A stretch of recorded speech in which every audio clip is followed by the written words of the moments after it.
Chapter 1257. Luo Jiang's voice was trembling. At this moment, Luo Jiang had an indescribable feeling in his heart. He was sad and sorrowful, but also excited and nervous. Luo Jiang's father sat down and saw that there were so many dishes and wine on the table. He said to Luo Jiang, "Call Uncle Hu over to drink with us. Your uncle who has helped us a lot. He even paid for the surgery last time." Luo Jiang immediately retorted, "Dad, this is a family reunion. Why do we have to call an outsider over?" Luo Jiang's father thought for a while and said, "Then I'll treat old Hu to a meal another day." Luo Jiang thought about it again and again. If something happened to their parents while he was fine, they would definitely suspect him. If there was an outsider as a witness and there was nothing wrong with the food, he would be less suspicious. "Dad, I think we should call Uncle Hu over. Why don't we just call Uncle and his family over? There are so many dishes anyway," Luo Jiang said. Luo Jiang's father nodded in agreement. Luo Jiang got up and knocked on Ning Shu's door. It was Ning Shu who opened the door. Ning Shu asked, "What's the matter?" "I want to invite you and your parents to my house for a meal," Luo Jiang said. Ning Shu was stunned. Luo Jiang walked into the house and invited Father and Mother Hu to eat. They were neighbors and it was only a few steps away. Father Hu couldn't refuse and the family of 3 went to the opposite house to eat. Father Hu saw the dishes on the table. There were many cold and hot dishes and they were all expensive. "Why are you so polite? There are so many dishes," Father Hu said. Luo Jiang's father was a little tipsy before drinking. He said to Father Hu, "These dishes were all prepared by Luo Jiang. He said he felt sorry for me and prepared them for me." Ning Shu was eating when he heard Luo Jiang's father say that. He suddenly felt like he couldn't eat anymore. Why did he feel like it was his last dinner? Ning Shu glanced at Luo Jiang. He lowered his head and used his chopsticks to stir the food in his bowl. 23:33. "I think Luo Jiang is going to make a move. You have to be prepared," Ning Shu said to 2333 in his heart. 2333's voice was a little surprised. "People can even kill their parents?" Ning Shu didn't say anything. The more desperate the situation was, the more it tested human nature. Maybe it would shine brightly, maybe it would show its ugly side. Human nature was complicated. Luo Jiang was a little restless. He looked at his father, who was drinking with Papa Hu, and then at his mother, who was chatting with Mama Hu. Luo Jiang downed cup after cup of wine. Although they were drinking and chatting at the table, Ning Shu felt that there was an undercurrent surging, and the atmosphere was getting more and more tense. Ning Shu couldn't even control his tense body. He kept paying attention to Luo Jiang from the corner of his eyes. Luo Jiang put down the wine cup, and the wine cup made a tinkling sound. Because Luo Jiang had drunk a lot of wine, his face was red, and his eyes were a bit blurry. "System, let's do it now." Luo Jiang closed his eyes as if he couldn't bear to watch. It was about to begin. Ning Shu's heart skipped a beat. Suddenly, Luo Jiang's father, who was drinking well, tilted his body and fell to the ground. "Old Luo?" Father Hu quickly pulled Luo Jiang's father up. "What's wrong?" "Luo Jiang's mother?" Mother Hu shouted in shock. Luo Jiang's mother also fell down. Luo Jiang opened his eyes. Tears streamed down his face as he hugged his father. He begged in his heart again and again. "Forgive me. I really didn't do it on purpose. Forgive me." Ning Shu stared at the invisible battle in the void. Father Hu quickly picked up the phone and called the ambulance. Luo Jiang's parents were still breathing weakly, but they fell down as if they had fallen asleep. "What's going on?" Mother Hu looked confused and a little scared. Why did she suddenly fall down? Ning Shu said, "It's okay." The ambulance came quickly. Some medical staff carried a stretcher upstairs. They put Luo Jiang's parents on the stretcher and carried them to the ambulance. Luo Jiang looked like he was in a daze. Father Hu was the only one who was busy. Luo Jiang and Father Hu got into the ambulance. Mother Hu and Ning Shu went home to pack up. Mother Hu complained to Ning Shu, "We just came over for a meal. Why did we encounter such a thing?" Without any warning, both of them fell down. "I don't know what happened." Ning Shu shook his head, indicating that he didn't know what happened either. Ning Shu asked 2333, "Did you get the soul?" 2333 sounded like he was about to die. "I got it. I took the soul when they weren't paying attention. My energy is completely depleted. I don't know why, but I feel like it's not easy to get energy every time. Until now, I can't make ends meet."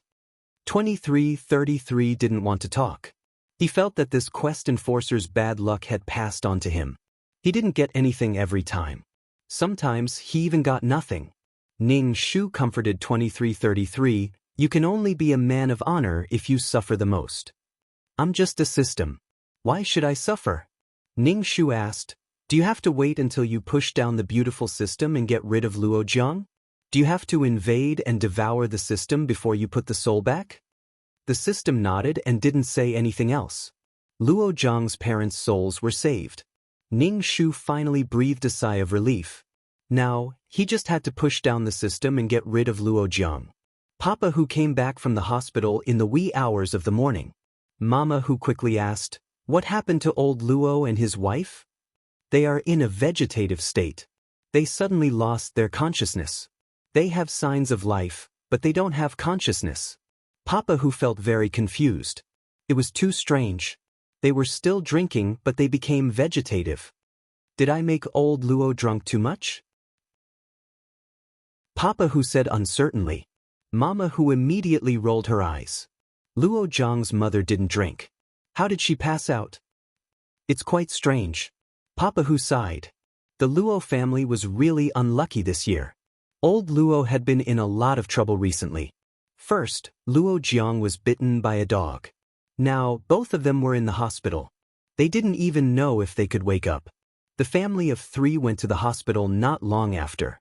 Ning Shu's papa who asked, "Dad, how long can Uncle Luo stay in bed like this?" "I don't know. It's hard to say when he is in a vegetative state." Ning Shu hoped that he could push down the system and get rid of Luo Jiang quickly. The soul would be damaged if it left the body for too long.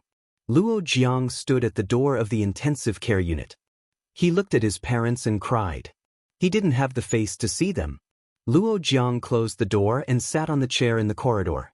A nurse came over and urged Luo Jiang to pay the bill. Luo Jiang didn't have any money on him. He could only drag himself home to get the money.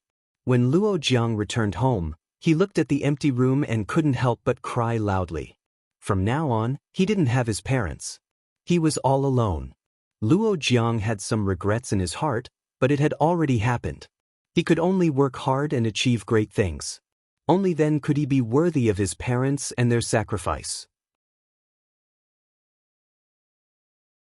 Chapter 1258. You have already taken away my parents' souls, now you should help me repair my body.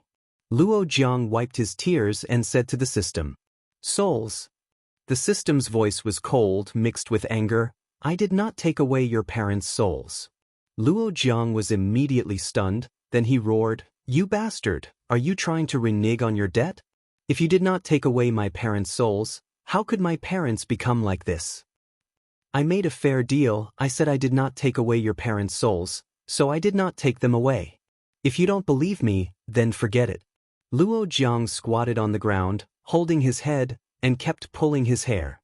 "This is impossible, where did my parents' souls go? How could they become like this? You just want to renege on your debt, hurry up and repair my body." Luo Jiang collapsed and shouted at the system. You devil, you devil." The system coldly said, "You really are trash. What is the point of a trash like you still alive? Just die." The system said, "A trash like you is not worthy of my meticulous cultivation, you really can't support the wall with mud." When Luo Jiang heard the system's words, he suddenly had a bad premonition and quickly asked, "What do you want to do? I will not waste my time on a person like you." Luo Jiang instantly felt that the whole world was gloomy and quickly begged, "Don't leave me, I will do anything you want me to do really." Luo Jiang's heart resented the system for not keeping its promise, but the system really wanted to leave. Luo Jiang's heart was incomparably panicked. What should he do with his body? What should he do with his bright future? His parents were already dead. If the system also left him, he would really have nothing left. "Tell me, what else do you want? I can promise you anything really." Luo Jiang anxiously said, Other than my life, I can give you anything. It's too late. Other than your life, you have luothing valuable. The system planned to leave Luo Jiang and take away his soul. It had spent so much energy on this person, but it did not gain anything. Luo Jiang felt a huge suction force. It wanted to suck away his soul. Luo Jiang's heart was filled with boundless fear. He was going to die. With a pong sound, the lights in the room went out, and the electricity in the whole building went out. Sizzling sound waves exploded in the air, causing people to feel extreme pain. Then the electricity in the entire neighborhood was cut off, and the world fell into darkness and silence. Luo Jiang covered his head as blood flowed out from his ears. On the other side, Ning Shu was also covering his ears. His ears were stuffed with cotton. Couldn't the system's fights be quieter? The sizzling sound of electric current caused goosebumps to rise on everyone's skin. Fear, guilt, panic, all kinds of emotions surged into Luo Jiang's heart. There was also an uncomfortable sound wave that caused Luo Jiang to faint. This strange sound continued for quite a while. Ning Shu sat on the sofa and stood on his tiptoes, waiting for the system. Ning Shu had no way of interfering in this kind of system war. He did not know if 2333 could do it. If it was devoured by the other party, then it would be the joke of the entire mission world. Moreover, 2333's energy was obviously insufficient. He didn't even need to expend so much effort to deal with those systems before. Ning Shu tiptoed faster and faster, and the sound waves continued. Ning Shu waited and waited, and the sound waves became smaller and smaller. Finally, there was a slight cracking sound, like an eggshell cracking open. Then, it became completely quiet. Ning Shu put down his hands that were covering his ears and carefully shouted, 2333, 2333, 2333, you can't die. Ning Shu suddenly felt anxious. 2333 was really killed by the other party? You're the one who's dead. I probably won't come out for a long time. There's no more energy left. 2333 said and went back into hiding. Ning Shu couldn't help but wipe his face. He felt that 2333 was a bit of a burden now.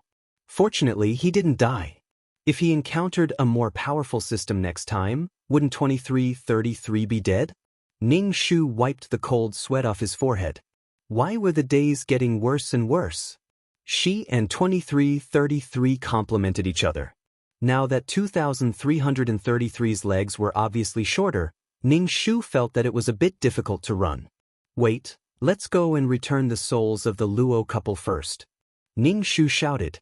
Even if he had to go into hibernation, he could wait for a while. Go to the hospital and get closer to them. I'll put the souls back.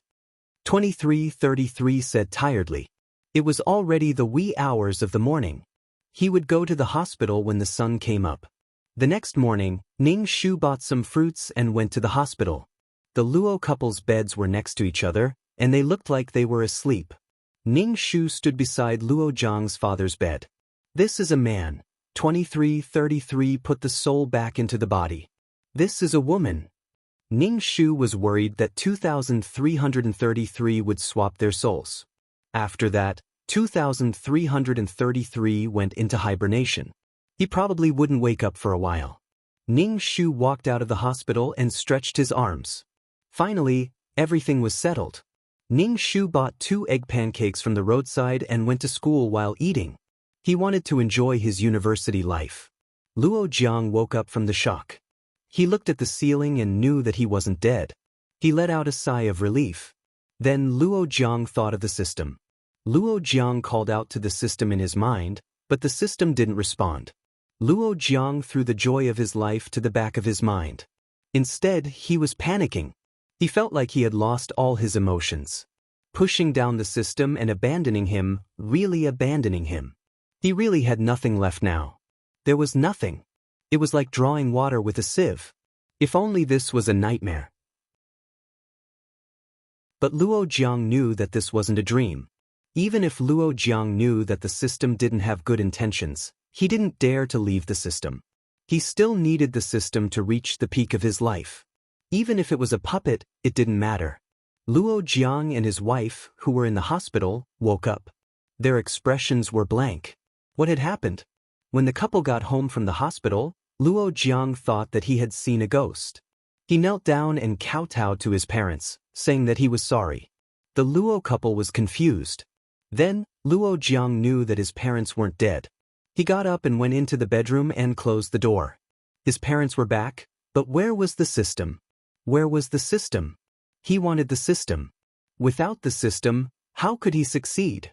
Luo Jiang called out to the system again and again, but the system didn't respond. Luo Jiang couldn't accept this difference. He was supposed to succeed, but he missed this opportunity. Luo Jiang played games all night. He hoped that when he was playing games, a system would appear. And it would be best if it was the original system. He felt that the system was the most suitable for him. Chapter 1259. Luo Jiang, who was an obedient child not long ago, returned to his old ways. Not only did he play games all day, but he also drank too much. When he was drunk, he would act crazy, saying that he had a system and was going to reach the peak of life. All kinds of beautiful women would throw themselves at him. He looked as if his spine had been pulled out, which made Luo Jiang's father so angry that his liver was about to explode. He thought that he had been honest and steady his whole life, but his son was not like him at all. He was really disappointed in this son of his. The peace of the Luo family was broken again, and the father and son quarreled every day. Luo Jiang's father wanted the Luo family to find a job and then find a woman to live a good life. But Luo Jiang felt that his father was an antique with old-fashioned thinking. He did not know anything and only knew how to work hard and not use his brain. There was no future at all. Ning Shu originally thought that after going through such a thing, Luo Jiang would wake up. He and his parents had walked through the gates of hell. He should have thought through everything, but Luo Jiang was still hoping for a pie to fall from the sky. A person's laziness really could not be underestimated. Luo Jiang was just too lazy to go to work and was afraid of suffering. He wanted to use the simplest, easiest, and highest-paid way to succeed, to become a person above others, to become the center of attention. He was in the last stage of laziness cancer and could not be saved. Because of the previous incident, father who began to alienate the Luo family. If the previous incident happened again and he suddenly collapsed, it was simply too scary. If something happened and he had to be blamed, his heart would not be able to take it. No matter how big the commotion next door was, father who did not care. He took the newspaper and pretended not to hear. Even if he wanted to interfere, the other party did not appreciate it and said that he was a dog trying to catch mice. Father who had repeatedly warned Ning Shu not to get involved with Luo Jiang, who lived next door. Go to school and learn professional knowledge. Ning Shu nodded obediently and said that he understood. The Hu family automatically blocked the situation of the Luo family opposite. Anyway, as long as they did not smash their door, everyone would sweep the snow in front of their door and not care about others. Occasionally, Ning Shu would meet Luo Jiang when he went out. Luo Jiang had lost a lot of weight. His face was thin and sunken. There were dark circles under his eyes, and his hair was untidy, almost covering his eyes. His whole person looked extremely gloomy, and his whole body was filled with negative energy. When he looked at people, he still had an unruly and sinister look on his face. People who saw him couldn't help but take a detour. He didn't work hard and even felt that the whole world had let him down. He looked like he had been abandoned by the whole world. No, the world never needed him. Ning Shu usually went shopping with mother when he had nothing to do. Otherwise, he would try his best to memorize books and be a good boy. Learning these things now was to make life easier in the future. Whether it was for Hu Duo or Ning Shu himself. Ning Shu was just like an ordinary college girl. She shuttled through the school every day, looking at the campus hunks chosen by the female students. Life was very simple. The only problem was that he would sometimes meet Luo Jiang. Every time Luo Jiang looked at her, he looked as if he had been abandoned, as if she had abandoned him. She was a heartless person, a woman who despised the poor and loved the rich. Ning Shu just wanted to roll his eyes. Who has a relationship with you that goes beyond being neighbors? Fortunately, this place was going to be demolished, so they wouldn't have to face the Luo family in the future. Luo Jiang, who didn't have a halo above his head, looked a bit like a person with a mental illness. Mother who even tactfully told Luo Zhang's mother to take her son to the hospital for a checkup. Luo Zhang's gaze was very scary every time he looked at people. It was gloomy and terrifying, as if he would pounce on them at any time. Luo Zhang's mother was angry that the neighbors said that about her son, but she remembered this matter in her heart. When she was lying on the bed with her husband, she still talked about this matter. She said that her son had been staying at home for too long, and his brain wasn't very bright. Luo Zhang's father sighed and wanted to take Luo Jiang to the hospital. Sometimes, when he looked at his son, he felt a little scared. If he really stayed at home, he was afraid that he would be useless. When Luo Jiang heard that he wanted to go to the hospital, he immediately objected agitatedly. He thought that his parents found out about his impotence, so he angrily refused and said that he wasn't sick. However, Luo Jiang was still dragged to the hospital by his parents. However, he didn't go to the andrology department, but to the psychiatry department. He also consulted a psychiatrist. The conclusion of the examination was that he was under a lot of pressure, and his mental state wasn't very healthy. He came back with a big bag of medicine for depression. Ning Shu had been paying attention to the Luo family's matters and learned about Luo Zhang's situation. Luo Zhang's brain just couldn't wrap itself around it. It was up to him. He could do whatever he wanted. Anyway, the Luo couple locked Luo Jiang at home. Usually, they didn't have much time to meet. Soon, this neighborhood would be moved and demolished. They hoped that they wouldn't meet again in the future. Father Hu specially picked a house that was far away from the Luo family. There were invisible noises and violence every day, and it was also quite maddening.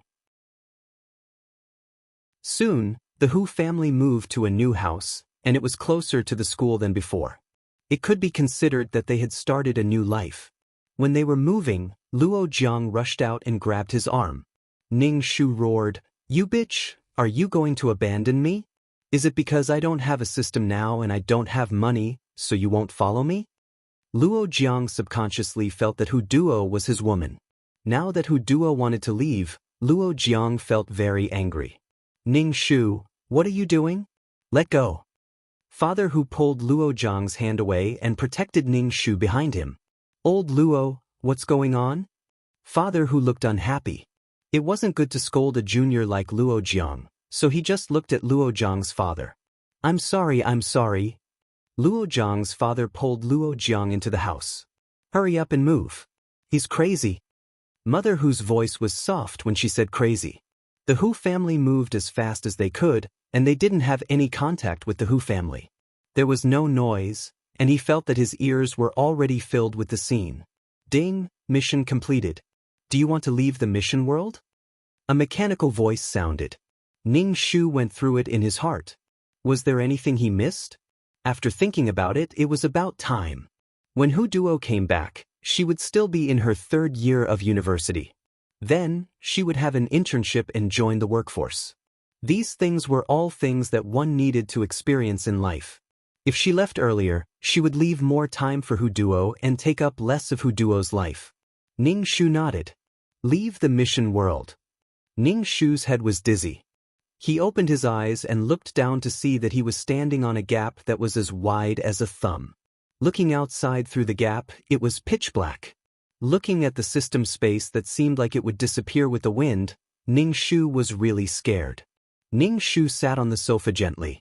The sofa creaked, and Ning Shu's heart jumped. He was so scared. He was afraid that the system space would collapse if he used a little bit of strength. Ning Shu sat cross-legged on the sofa and began to cultivate, absorbing the pure soul power.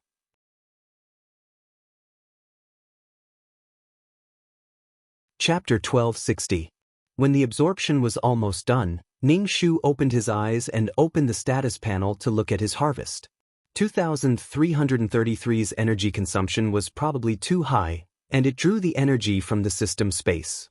The status panel was more transparent than before, and the words on it were very unclear. Ning Shu was basically guessing. Number, 2333. Name, Ning Shu, Advanced Mission Taker. Age, 27 points, 59 million soul, 340 life, 131 wisdom, 374 charm, 50 luck, 239 Spirit, 270 Faith, 20515 Force, 402 Aptitude, 159 Merit, 13860 Skills, 5th Ring Shooting Technique, Intermediate Fighting Technique, Exceptional Martial Arts, Intermediate Poison Technique, Beginner Business Management Knowledge, Beginner Code Programming, Beginner Lawyer Skills, Beginner Ghost Catching Skills. Honorary titles: Goddess of War, Selfless Ancestor Items, Calm Aura, Calming Pill, Faith Aura, Amulet 4, Upgraded Amulet 2. Aura, Mother of the World, Queen's Blessing, Sister Model Worker, Qinshi's Blessing, Leader Aura, Grass Blessing, Best Friend for a Lifetime, Miao Miao Miao's Blessing, Life-Saving Hand, Zhu Susuniang's Blessing, Founding Female General, Chen Ermiai's Blessing, Lawful Beauty, Chen Ning's Blessing, Transcending Race Communication, by San Yang's Blessing. Note: can only communicate within a certain range of wisdom. Fulfill Huduo's wish, not be bewitched by Luo Jiang, finish college, work, honor your parents, and take revenge on Luo Jiang. Mission completion rate, 80%. Reward, 6 million points, 40 attribute points, 2,000 faith, 10 merit points. 10 merit points? So shabby. Ning Shu narrowed his eyes and saw that the mission completion rate was only 80%, and then he figured it out. Because Huduo's mission was to finish college and work. But when she left, she didn't finish college and she didn't work. So the mission was only 80%. Reward, an extra 2 million points. The system's mechanical voice said, Huduo has applied to reward you with an extra 2 million points. Ning Shu, surprise, an extra 2 million points. Although the mission completion rate was only 80%, Huduo's request for an additional 2 million points was quite interesting.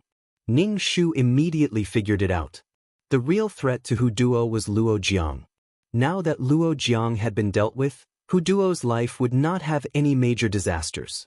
As for studying, working, and being filial to her parents, it was all Huduo's own business. It seemed that no one liked other people occupying their lives, calling their parents, and enjoying their own lives. The reason I offered my soul is to ask you to help me counterattack. After that, you can scram. I didn't offer my soul for you to enjoy. Ning Shu narrowed her eyes. She moved closer to the attribute panel and clicked on it. If this continued, she would definitely go blind. Serial number, 2333. Name, Ning Shu, Senior Mission Taker. Age, 27 points, 5.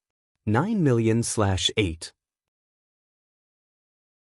0 million soul value, 340 HP, 131 wisdom, 37410 charm, 50 luck, 23910 spiritual power, 27010 faith, 205152000 combat power, 40210 aptitude, 159 merit, 1386010 skills, 5th Ring Shooting Technique, Intermediate Combat Technique, Exceptional Martial Arts Proficiency, Intermediate Poison Technique, Elementary Business Management Knowledge, Elementary Code Programming, Elementary Lawyer Skills, Elementary Ghost Catching Skill.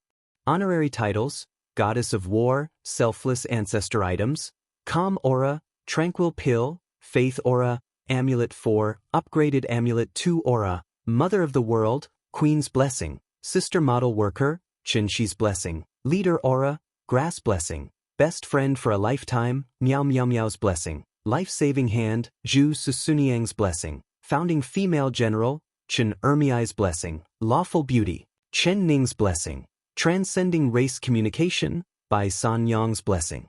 After distributing the attribute points, Ning Shu took out the Ultimate Martial Art book from the system's small box. The Ultimate Martial Art book became thicker and thicker.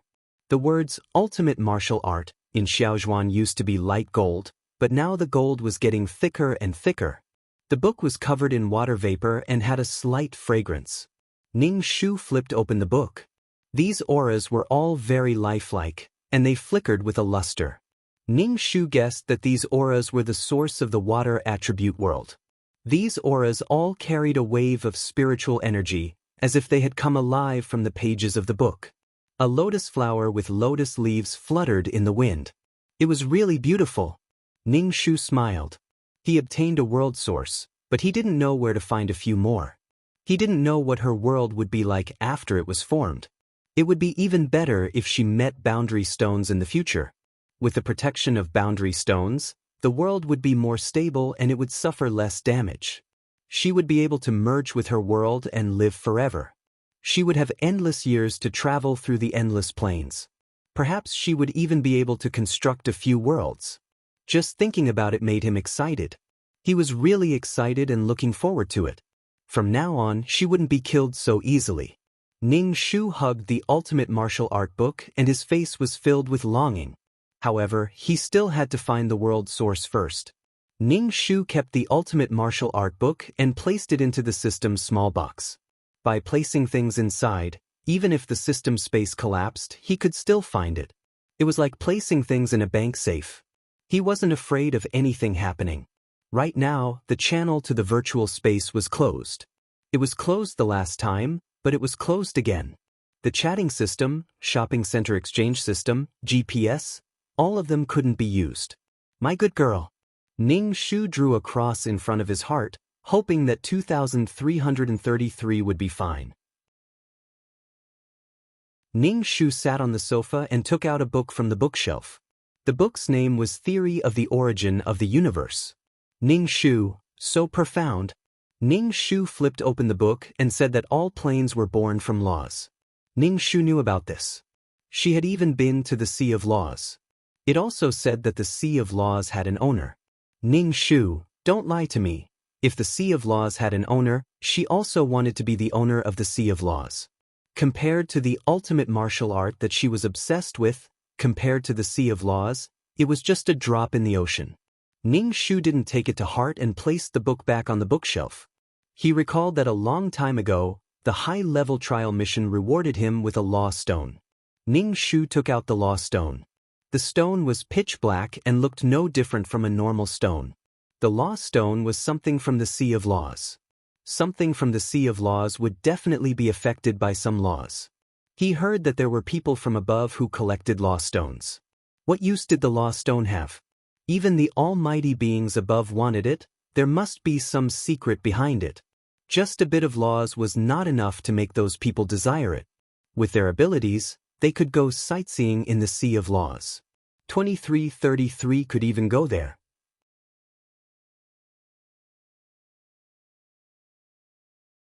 Chapter 1261. Ning Shu inserted some soul power into the law stone, but there was no reaction at all. As for her soul power, it was like a clay ox entering the sea, disappearing. Ning Shu inserted some more soul power, but it was still the same, so Ning Shu gave up. Maybe when she was stronger, she would be able to find out the secret. Right now, the most important thing was to stay alive. Otherwise, no matter how many secrets and gossip there were in the future, she wouldn't be able to find out. Super mission takers didn't have a world, so they still didn't have the power to protect themselves. If they were killed instantly, they wouldn't even be able to cry. There would always be people above the rules, and rules were used to regulate ordinary people. So Ning Shu's wish was to jump out of the rules and control her own fate. Ning Shu put away the law stone, and when the virtual space channel was ready, she would ask the silver-haired man. Anyway, the silver-haired man owed her 3 questions. Now, there were only a few questions left. 2? 3? She wasn't in a hurry, that level was still far away from her. Ning Shu stretched, and the sofa creaked. Ning Shu didn't dare to move. Living in such a dangerous building was really frightening. Ning Shu directly said, "Let's go do the mission." Living in such a dangerous building, Ning Shu suspected that she might turn into pieces with the system space at any time. She didn't know what was outside the system space, but looking through the gap, it was dark outside, there was nothing and it was silent. Okay. The system's voice was mechanical. Ning Shu raised her head and puffed out her chest, preparing to land in a beautiful posture. Luo Jiang was sent to a mental hospital by his parents, and the reason was that Luo Jiang's paranoia was getting worse. He always said that he had the system, that he had a cheat, that he had a lot of money, and that he had a lot of beautiful women. He clearly looked like a normal person, but the words he said were inconceivable. He went to the hospital for a checkup, and the doctor said that he might have played too many games. Luo Jiang's father directly smashed the computer, making Luo Jiang furious. Luo Jiang was flustered and exasperated, and directly said, "Why don't you all die? If you die, the system won't leave me, it won't leave me. You all should die." Luo Jiang's expression was deranged, and his eyes were scarlet red. Luo Jiang's father was so scared that his whole body trembled. What kind of child would want him to die?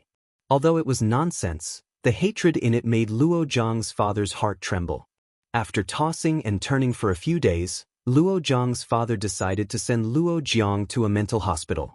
Everyone was tired from all the ruckus at home every day. Luo Jiang's mind was clear, but he was locked in a place where other than the doctors, everyone else was abnormal. Luo Jiang resented his father for being so heartless, locking him up in this kind of place and not being able to get out. Luo Jiang's father paid some money every month. Without Luo Jiang in the house, the atmosphere was much more relaxed. Luo Jiang's father comforted his wife and said, "Let's start saving money now." Ning Shu landed gracefully. After a moment of weightlessness, Ning Shu felt her soul fuse into her body. Suddenly, someone punched her on the nose. Ning Shu was so sour that tears came out of his eyes. His nose was numb. Ning Shu opened his eyes and touched his nose, feeling a warm and sticky sensation. His nose was bleeding. "Fuck, who hit me?" Ning Shu covered her nose and looked at the person in front of her. She was currently surrounded by a group of radishes. These radishes were older than 11 or 12 years old, while the younger ones were still a bit bumpy when they walked. Their clothes were tattered, their faces were full of dust, their white faces turned black, and their black faces turned into flowers.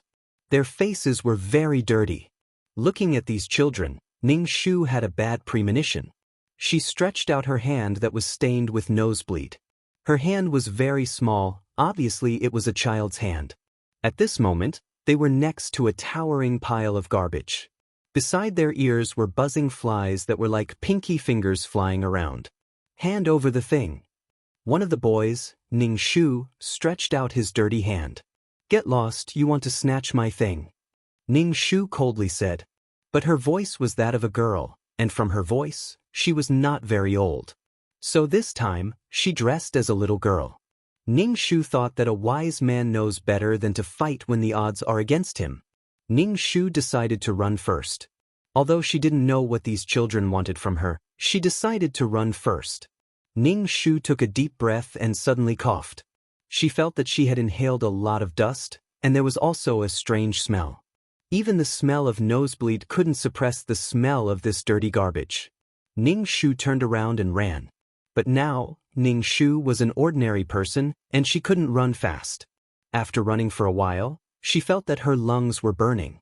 Moreover, she was dizzy, her legs were like lead, and her stomach was growling.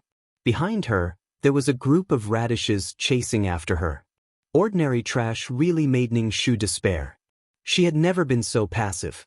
Soon, Ning Shu was caught up by someone and was grabbed by the collar. Soon, several children held down Ning Shu and pinned down Ning Shu's hands and feet. "Do you want to be beaten?"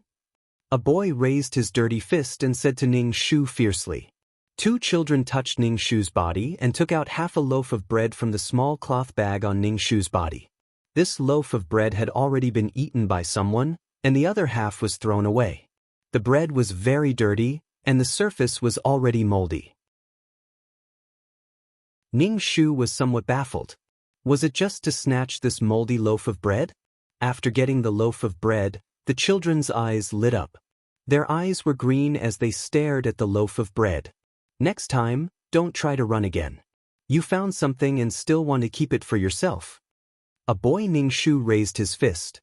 Then these people dispersed. Ning Shu touched the blood on his nose. He couldn't bleed anymore. Just now, these radishes snatched a piece of moldy loaf of bread. There must be a shortage of food in this place. What could he use to make up for the loss of so much blood? Ning Shu looked at these garbage mountains and climbed to the top with difficulty. Looking up, Ning Shu was stunned. What the hell is this place? What entered his sight was an endless garbage pile. It was all garbage. Dust floated in the air. Looking at the distance, it was a dim yellow. He couldn't see the sky, nor could he see the trees. At a glance, it was all garbage. It was all garbage. The poisonous gas from the decomposition of the garbage was very destructive to people. It was even more serious than the smog. Ning Shu came down from the garbage mountain. He wanted to find a place to properly receive the plot. But it seemed that everywhere was the same. Ning Shu felt weak. He didn't know if it was because he lost too much blood or because he was too hungry, but he felt dizzy. Let's cultivate first. Ning Shu sat cross-legged on the garbage and prepared to start cultivating. She was actually bullied by a group of little radishes. But after cultivating for a while, Ning Shu opened his eyes in disbelief. Fuck, what is this place? There is not a bit of spiritual energy, not a bit.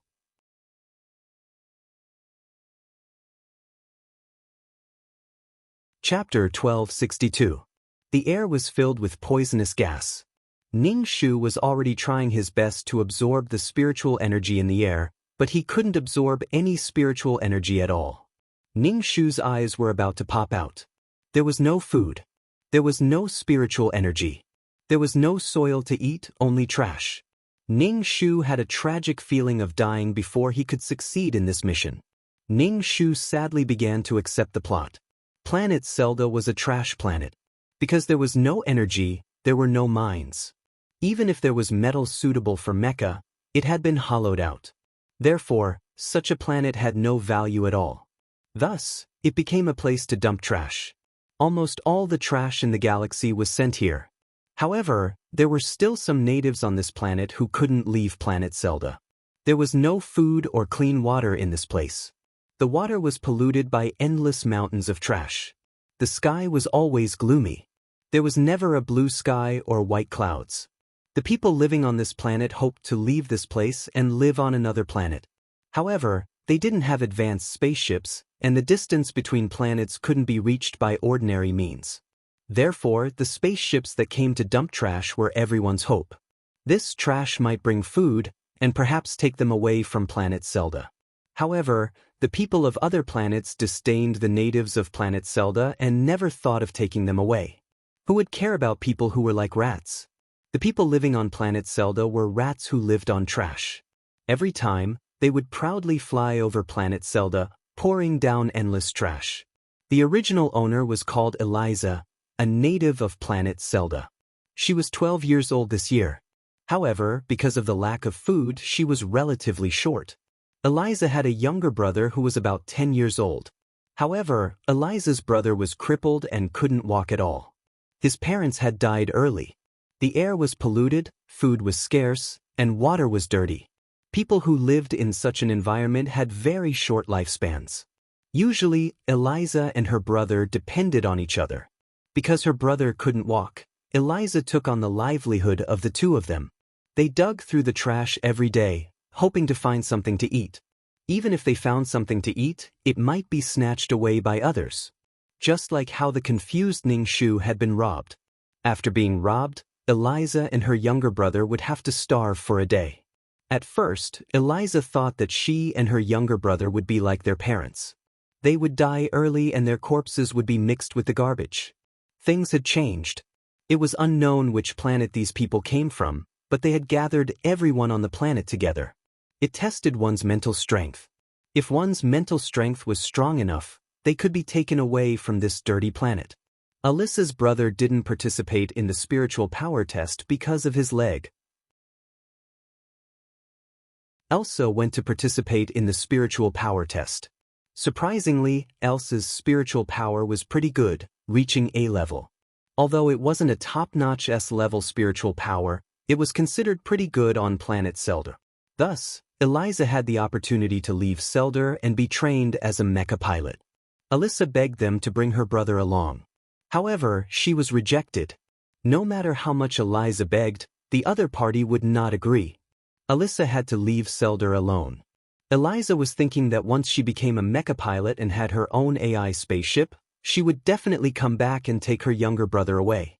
She would also make a pair of mecha legs for her brother so that he could get out of the wheelchair and stand up. When they set off, Alyssa's brother begged his sister not to leave him. Her brother fell from the wheelchair and crawled in front of Alyssa. He hugged Alyssa's leg and told her not to leave him. Alyssa knew that this was the only chance to change her and her brother's fate. She had to go. Alyssa promised her brother again and again that she would definitely come back. Definitely. Alyssa stepped onto the spaceship and left Zelda. Looking at Zelda from the spaceship, there was a dirty fog floating above Zelda. There were endless mountains of trash. It was a scene of devastation.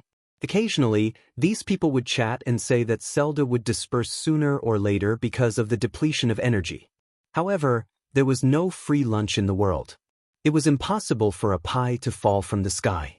These people came to planet Zelda to look for people with strong mental strength, not to train strong mecha pilots, but to deprive these people of their mental strength. The reason why they came to planet Zelda to look for people was because of the Interstellar Treaty.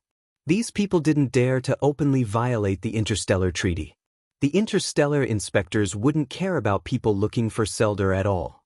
Planet Zelda wasn't included in the Interstellar Treaty's jurisdiction. What would happen if a person was deprived of their mental strength? They would either become an idiot or die. And Alyssa would die. She wouldn't return to Zelda. She couldn't go back to see her brother, and she couldn't make a mecha leg for her brother to stand up. Alyssa just wanted to live with her brother. If she had known that this was the situation, she wouldn't have left her brother no matter what. Alyssa wanted her brother to stand up and leave planet Zelda together.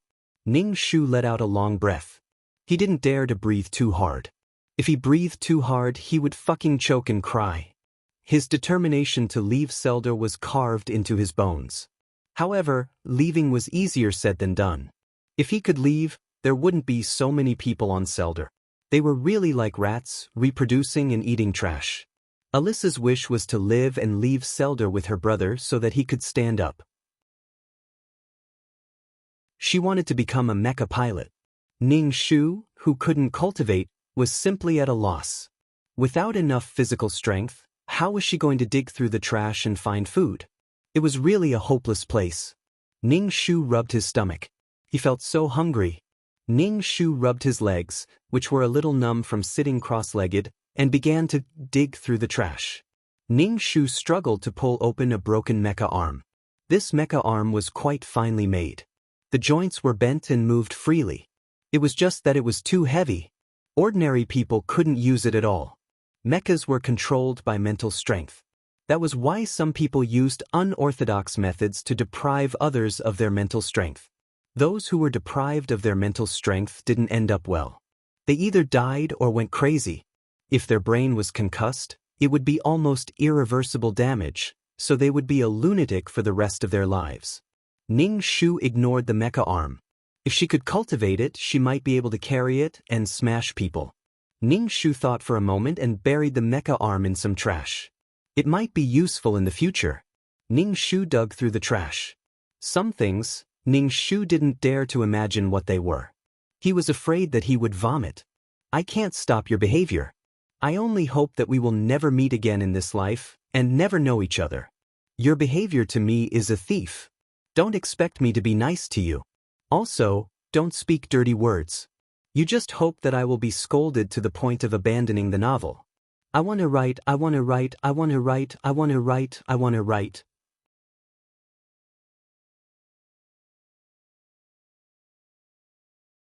Chapter 1263. Ning Shu rummaged through the garbage for a while, but didn't find anything. Her hands were so black that she couldn't see her original skin anymore. Ning Shu shook her head and clicked her tongue. How good would it be if there was a fasting pill in this situation?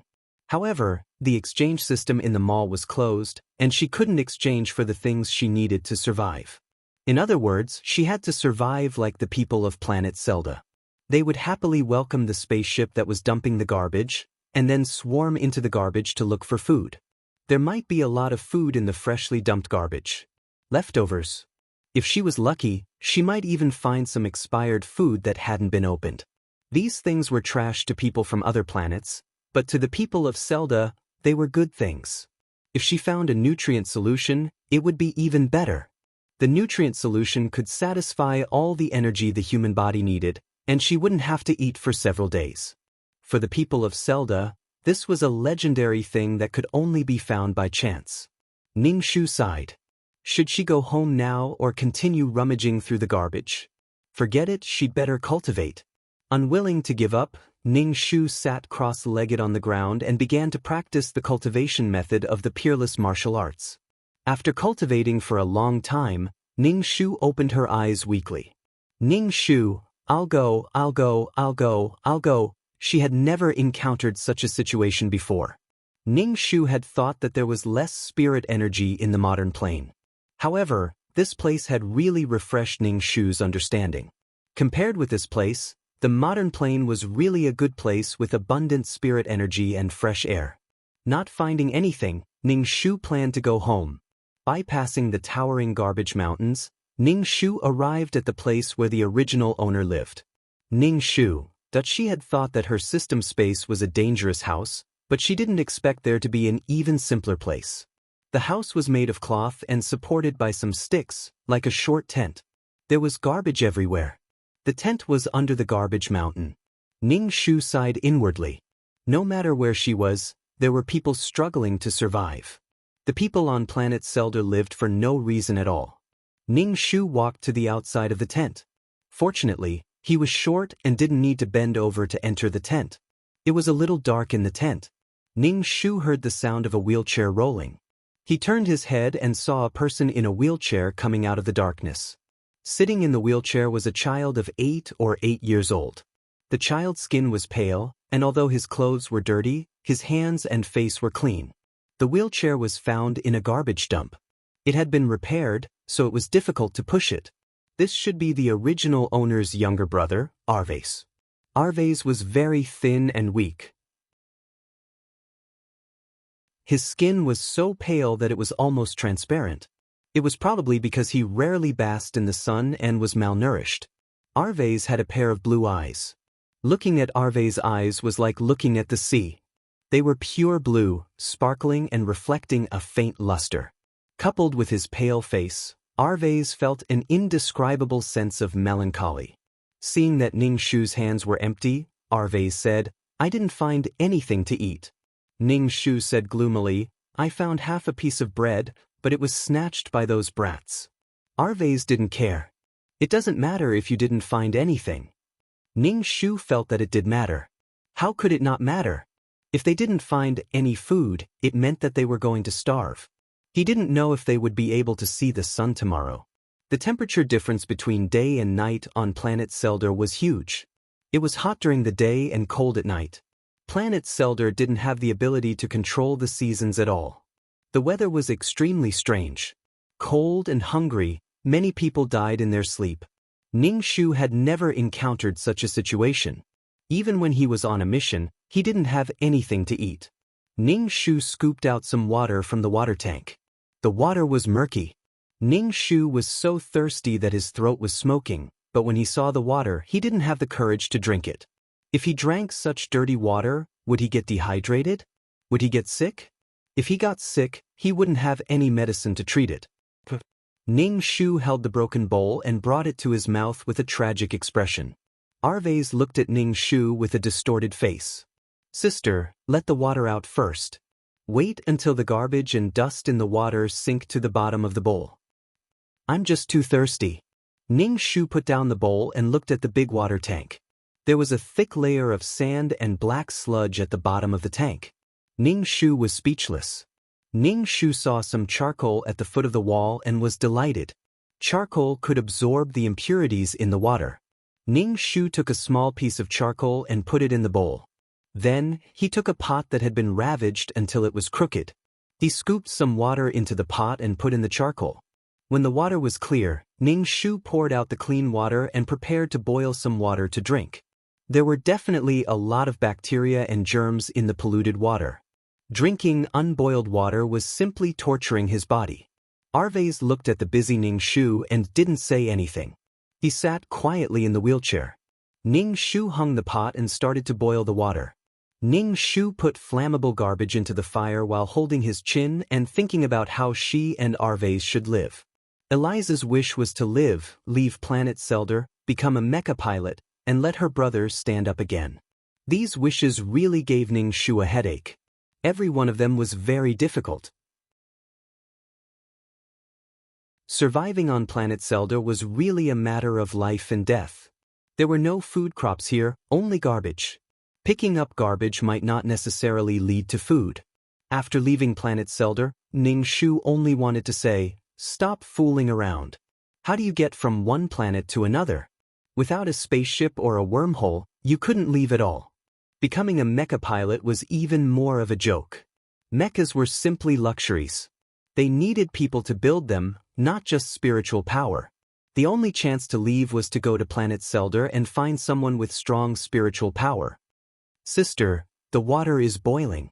Arvez sat in the wheelchair and saw the water bubbling in the pot outside the tent. Ning Shu came back to his senses and extinguished the fire. He looked at the smoking water in the pot. How nice would it be if some noodles could be added to it? Thinking of noodles, Ning Shu felt even hungrier. Ning Shu took a broken bowl and filled it with water for Arvez and himself. After filtering and boiling, Ning Shu felt that the water should be clean. With this psychological comfort, Ning Shu gulped down the water. Ning Shu took something that looked like cardboard and covered the remaining water in the pot to prevent dust from falling inside. "Arvez, drink boiled water in the future," Ning Shu's brother said. Arvez nodded, looking very obedient. Arvez was really a quiet baby who didn't like to talk.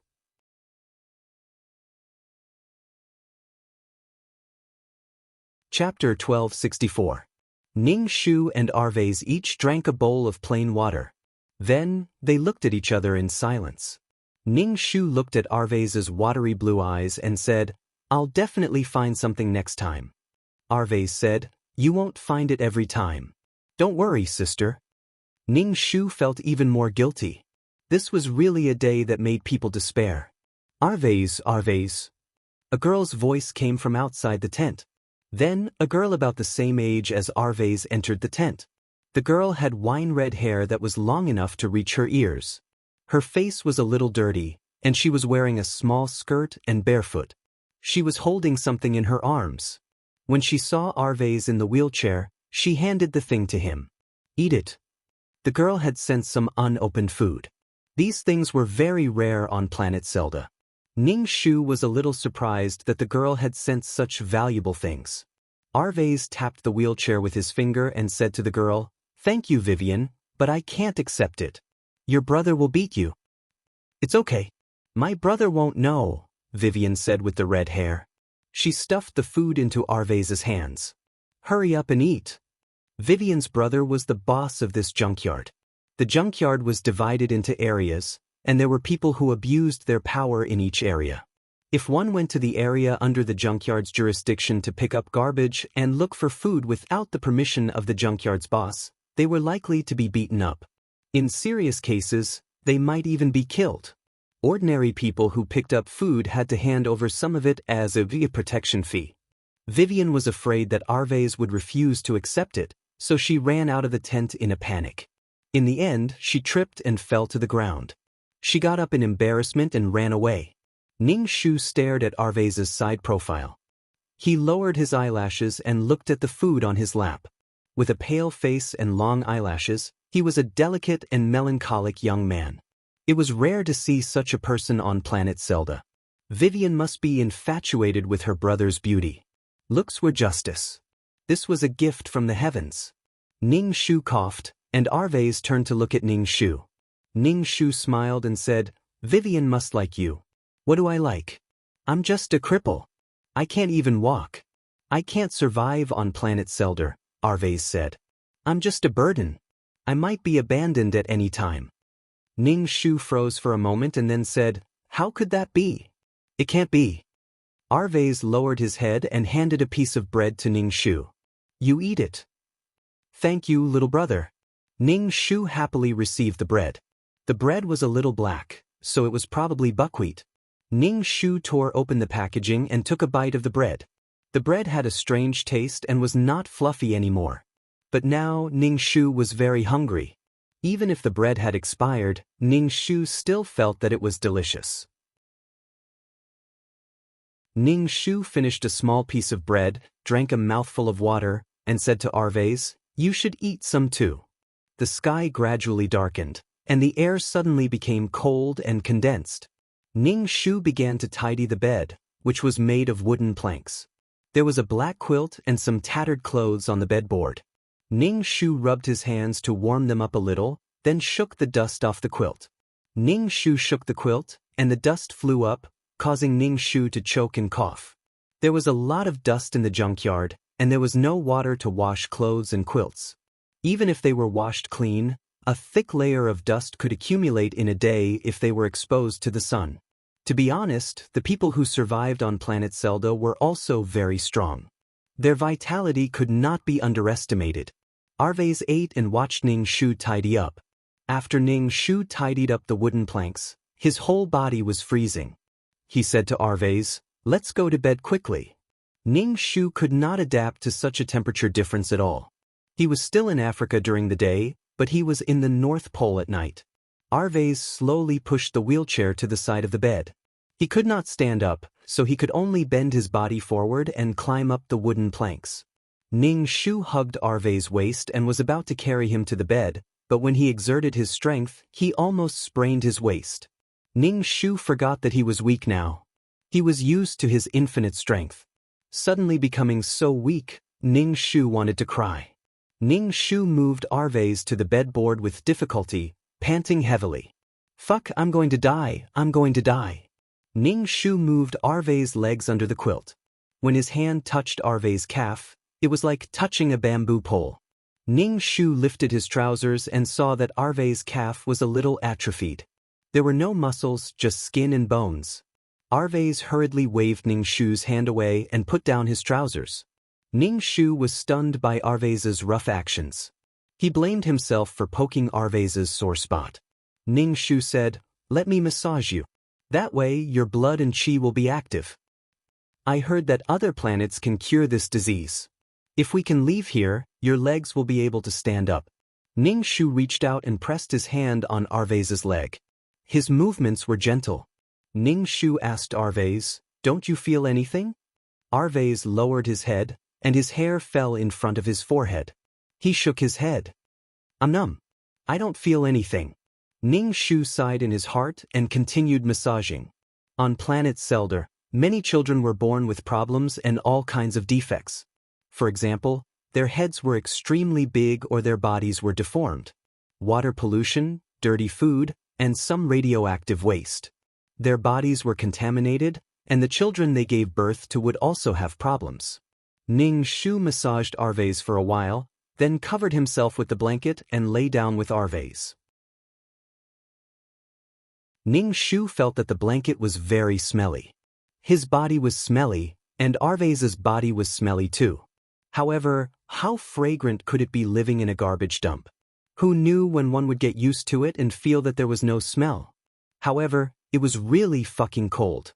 Even with a blanket, Ning Shu felt like he was sleeping in a world of ice and snow. Ning Shu could not help but move closer to Arvez. Arvez asked, "Sister, what are you doing?" "Forming a group to keep warm. It's too cold. Let sister hug you." Ning Shu leaned close to Arvez. Ning Shu's mind was extremely clear from the cold, and he could not sleep at all. On Zelda, every day was a challenge. Every day was torture. Ning Shu said to Arvez, "I will definitely take you away from here and live on another planet. I will heal your legs and let you stand up. Even if it can't be healed, you can use the mecha's legs. Arvez can also walk."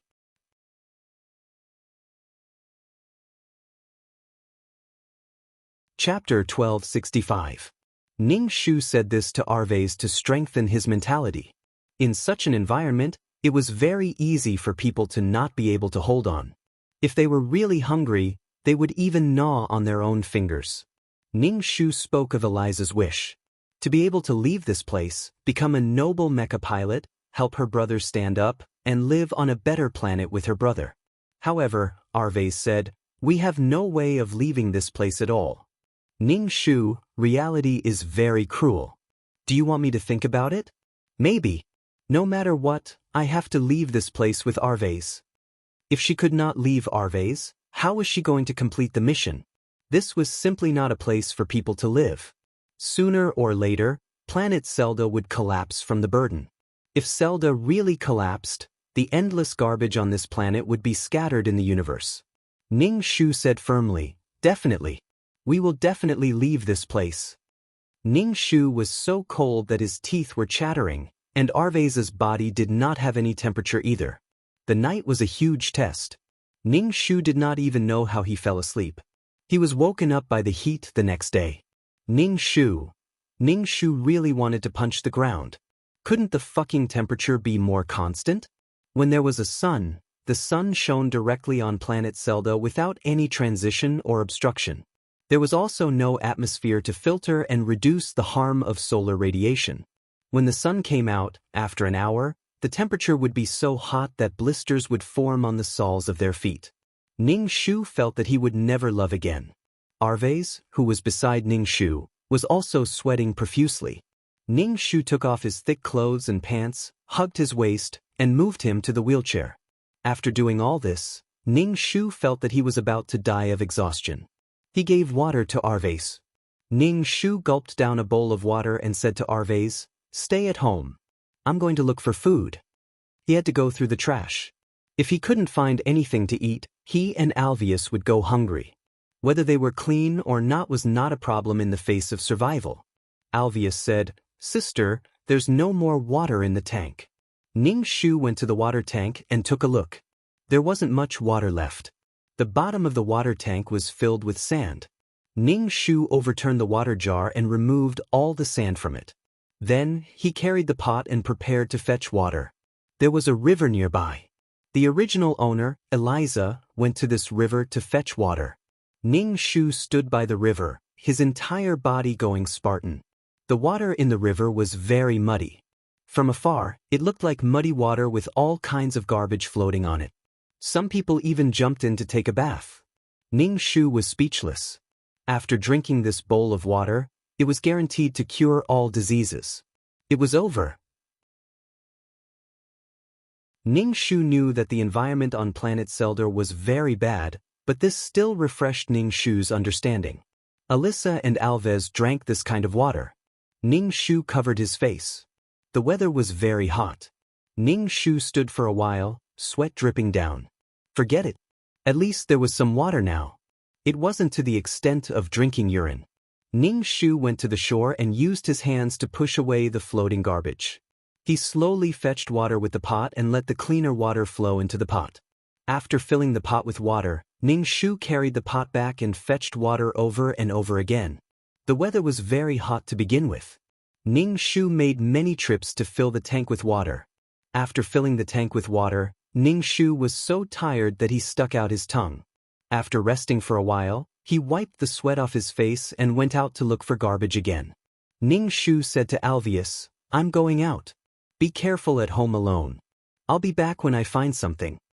Alveus nodded. "Be careful. Don't worry if you can't find food. If others want to snatch it, don't take it head-on.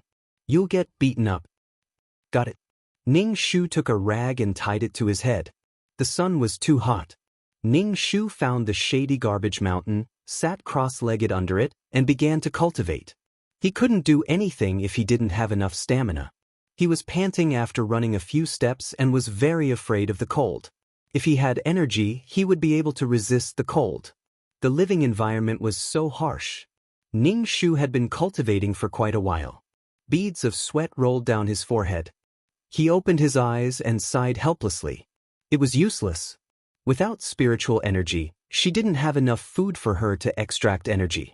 As for cultivation manuals, Ning Shu did have them, but without spiritual energy, everything was useless. Martial arts manuals extracted and absorbed the energy in the air. This energy was spiritual energy. But there was no other way. Perhaps soon, planet Zelda would no longer be suitable for human survival. Ning Shu closed his eyes and began to cultivate again. He didn't know how much time he had wasted. Ning Shu didn't extract any spiritual energy. Instead, some foul energy entered his body because of the frequent use of the mental cultivation method. Ning Shu patted his chest and coughed twice. He felt black air coming out of his mouth. This was really a sad thing. Ning Shu was now hoping that the attribute points she added would be able to give this body some bonuses. What should he do when he was so weak? How should he leave planet Zelda? Ning Shu stopped cultivating and rummaged through the garbage to see if he could find something to eat. The missions were getting weirder and weirder. They were getting harder and harder. Ning Shu begged in his heart that he could find something to eat. Ning Shu couldn't rummage through some of the large items in the garbage. Ning Shu was like a mouse. In order to survive, he looked for food in the endless garbage mountain. Ning Shu also wanted to be a queen, but the conditions didn't allow it. The sun was scorching his body. Ning Shu felt that his back was sunburned. It was burning. The back of his hand was red. Ning Shu felt a little dizzy. After searching for a long time, Ning Shu found a jar. There seemed to be pickles in the jar. Ning Shu was surprised. People in the Interstellars still ate pickles? Ning Shu wiped his hand on his body and dipped his finger in the jar. It was sour. It really looked like pickles. There were some fruits and some strange vegetable stalks in it, but it was fine as long as it was edible. He could take it back and boil it to disinfect it. At least in 90 degrees or 100 degrees water, it could kill some bacteria. As for those that couldn't be killed, there was nothing he could do. If he didn't eat it, he would starve to death. Ning Shu carried the jar and prepared to go back. It was good enough that he had some gains. Ning Shu didn't walk far before a group of radishes surrounded Ning Shu. Ning Shu stared at these little brats. Why did they keep staring at her? Did they think that she was easy to bully? Last time, she let them snatch it because she was confused and didn't know the situation. This time, she wouldn't let them snatch it again. The boy in the lead stared at the thing in Ning Shu's arms. His eyes lit up and he seemed to be drooling.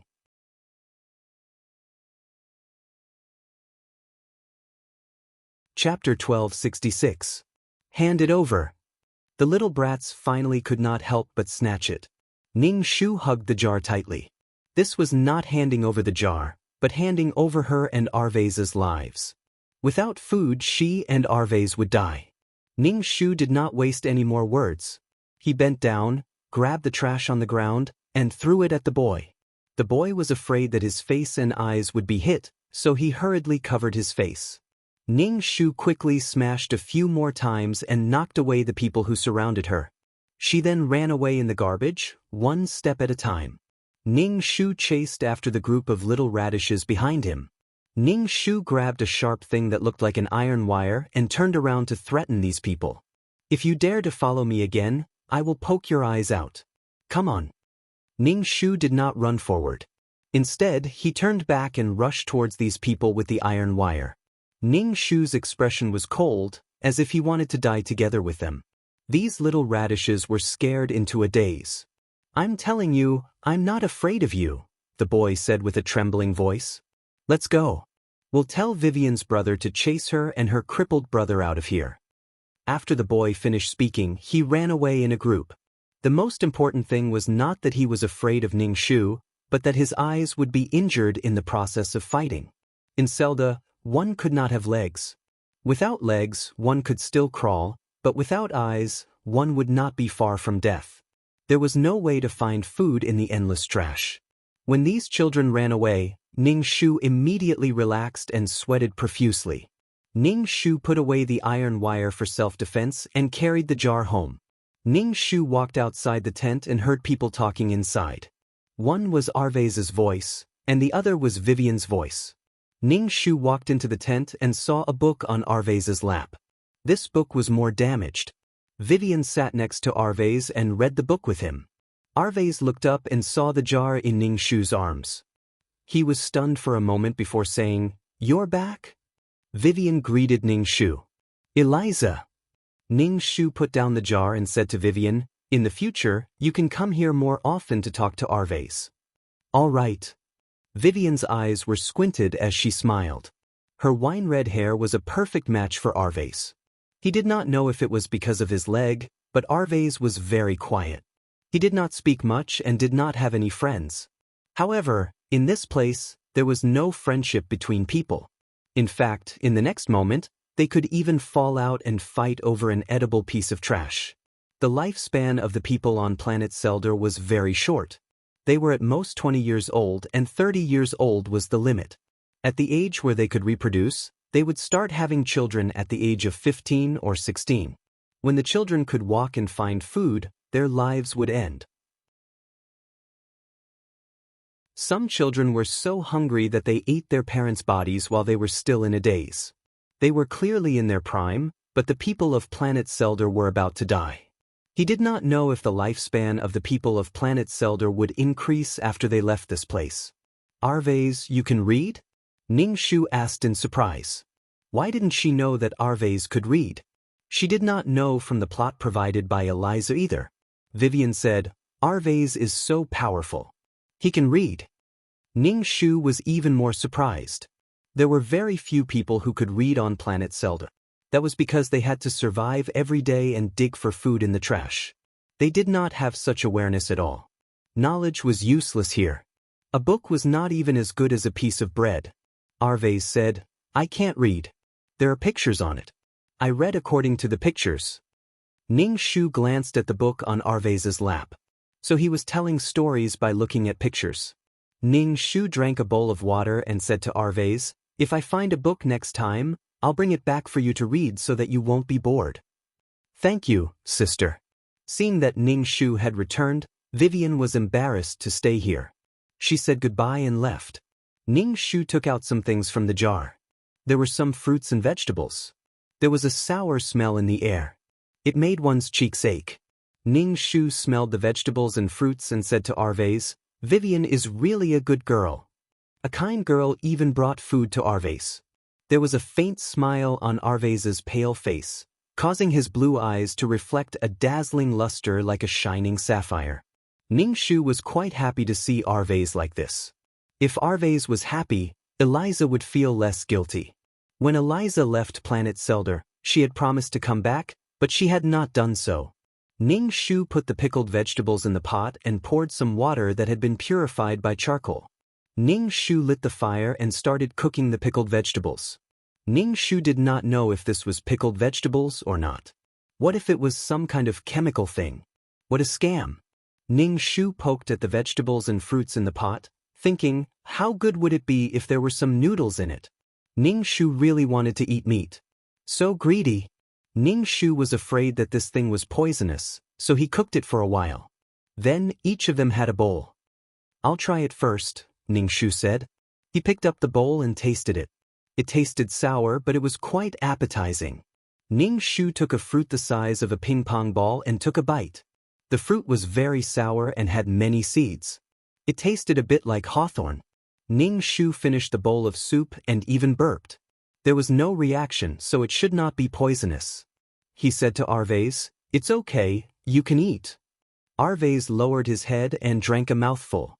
He said softly, sister, you don't have to do this. If anything happens to you, I won't be able to live either. Ning Shu said casually, you will definitely be able to live. It just depends on whether you want to live or not. Ning Shu closed the lid of the jar and hid it. He was afraid that those little brats would come to his house and snatch it away. Ning Shu saw that it was still early and prepared to go out to find something to store. Ning Shu was like a mouse now, storing food bit by bit. There was food at home, but he did not feel at ease.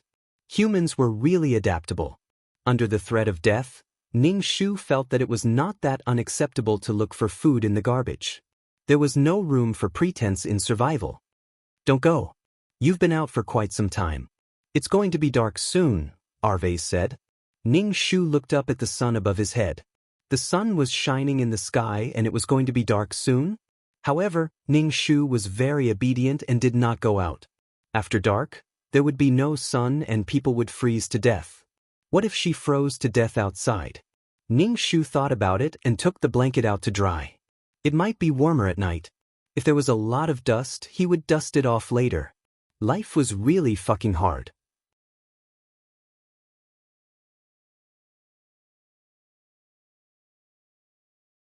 Chapter 1267. Alveus said it was getting dark. Sure enough, it didn't take long for the sky to turn dark. Ning Shu thought, I'll go. His previous worldview was completely useless here. This was really a sad thing. Ning Shu dusted the blanket with a stick and carried it into the house. Without the sun, the temperature plummeted. Ning Shu hugged Alvius's waist, lifted him onto the wooden bed, and massaged his calves. Alvius said, "No need. It's useless." "It's useless, but it's normal to maintain the bloodline." Ning Shu pressed the acupuncture points on Alvius's leg. If only there were silver needles, he could also acupuncture the acupuncture points. It could smooth the blood flow. But where could he find silver needles? Ning Shu rubbed the acupuncture points on Alvius's leg vigorously and asked, "Do you feel anything?" When a normal person's acupuncture points were pressed, they would either feel sore or as painful as being pricked by needles. Alvius shook his head. "I don't feel anything." Ning Shu wasn't angry. After all, Alvius had been in a wheelchair for so long. It was impossible for him to be cured with just a massage. Ning Shu massaged for a while and lay down next to Alvius. "Stay close to sister. It's warm when you're together." Ning Shu leaned against Alvius. Although the environment was harsh, it was still warm to have someone to rely on and support each other. It felt like a child like Alvius shouldn't be on planet Zelda. Ning Shu opened his eyes in the darkness. Soon, those people would come to planet Zelda to look for people with spiritual power. This was their only chance to leave this place. However, many of those people were mecha operators. One of them could kill a large group of people from planet Zelda without any effort. It wouldn't be easy to seize their spaceship. And even if they did, they might not be able to use it. The smart brain spaceship could identify outsiders and contact others. The technology outside was unimaginable to the people of planet Zelda. And even Alyssa didn't know who these people were. Ever since she was born, Alyssa had never seen such a clean and miraculous spaceship with clean food and water. Everything felt like heaven. Eliza was confused and helpless. She did whatever these people told her to do. Ning Shu didn't think that he could beat so many people with his small body. He had to make a good plan. However, in the face of absolute strength, petty tricks were not necessarily useful. Listening to Arve's even breathing, Ning Shu's heart also calmed down. There was no point in being impatient. Ning Shu moved closer to Arve's and closed his eyes. Ning Shu woke up early in the morning. He was afraid that he would be woken up by the heat like yesterday. After packing everything up, Ning Shu went out to look for food. Sometimes, when he came across books, Ning Shu would put them away and bring them back for Arve's to read. Ning Shu occasionally flipped through the books and realized that Ning Shu didn't recognize the words on them at all. The original Alyssa was completely illiterate, so Ning Shu didn't understand the skill of literacy at all. Generally speaking, if the original Alyssa was literate, Ning Shu would also be literate when he went to that world. Now, Ning Shu could only speak the language of this world. He couldn't write the words of this world. He didn't know if Arve's could read or not. However, what troubled Ning Shu was that every time she found something early in the morning, someone would appear to snatch it from her. This made Ning Shu suspect that these people were following her on purpose. When she was digging for trash, Ning Shu would avoid people and go to another place to dig. There wasn't much here, just a lot of trash. However, whenever she found something, someone would come and snatch it. Looking at the familiar brats, Ning Shu only wanted to say, "Can you go and snatch other people's things? Don't always stare at me." When faced with evil forces, if you couldn't run away, you could only fight head-on. Ning Shu pulled out the metal wire and stabbed it at these people. A few children were stabbed by Ning Shu. They covered their shoulders and cried out loudly. Ning Shu didn't know if it was because he had been running a lot recently and had trained his body well. He wasn't as out of breath as before. "Who?" The little kid pointed at Ning Shu. "Just you wait." Ning Shu raised the metal wire in his hand. "This time, I only stabbed your arms. Next time, I'll stab your eyes." These brats raised their heads and gave Ning Shu a vicious look before running away. "I'll stab you again next time." Ning Shu took the books and some dirty food and went back. Ning Shu's daily routine was to dig for trash and massage Arve's legs. Occasionally, Vivian would come over and give Arve some food, although it was all dirty and expired. After coming to this world for a while, Ning Shu was sure that Vivian liked Arve's. Ning Shu saw this and didn't say anything. However, Ning Shu thought that if Arve's really got together with Vivian, she would have to sleep alone. It was so cold. No, Arvez and Vivian were only 9 or 10 years old now. They were too young. Let's wait a little longer. Ning Shu made batter with the bread he dug out from the trash and boiled it in boiling water to disinfect. Ning Shu and Arvez only ate one meal a day. They were always hungry, but they wouldn't starve to death. Arvez looked at the book Ning Shu picked up. Ning Shu saw that he was reading seriously and suspected that Arvez was actually literate. How could he be so serious when looking at a picture? Ning Shu was busy with the work at hand and went to the lake to fetch water. The water level dropped a lot because the temperature during the day was too high and water evaporated easily. Also, Ning Shu had been in this world for a while and it hadn't rained. If this continued, there would be no water. Logically speaking, according to Ning Shu's previous worldview, it was hot during the day and cold at night. The colder the air was, the more it turned into water droplets. It should rain. But it didn't rain. Ning Shu filled a tank with water. Of course, it was muddy water. Worried that there would be no water to drink, Ning Shu went out to find a large water tank to fill it with water. Ning Shu ran back and forth with a pot in disgust. He found a jar and carried it away. 2 pots of water in one trip. After filling the water tank, Ning Shu filtered the water with charcoal and boiled it for drinking when he was thirsty. Arvez watched Ning Shu busying himself and asked, "Am I very useless? I have to rely on you to survive?" Ning Shu couldn't answer this question. He said no, but Arvez was indeed staying at home. He said yes, but it poked at Arvez's wound again. He didn't know what was wrong with his leg. Usually, when she came home, Arvez would pour water for her. She could drink water as soon as she came back. She would do what she could to do.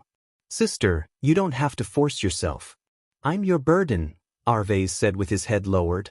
Ning Shu shook his head. "You're not my burden. You're my pillar. We'll help each other survive. We'll survive in Zelda and leave in the future."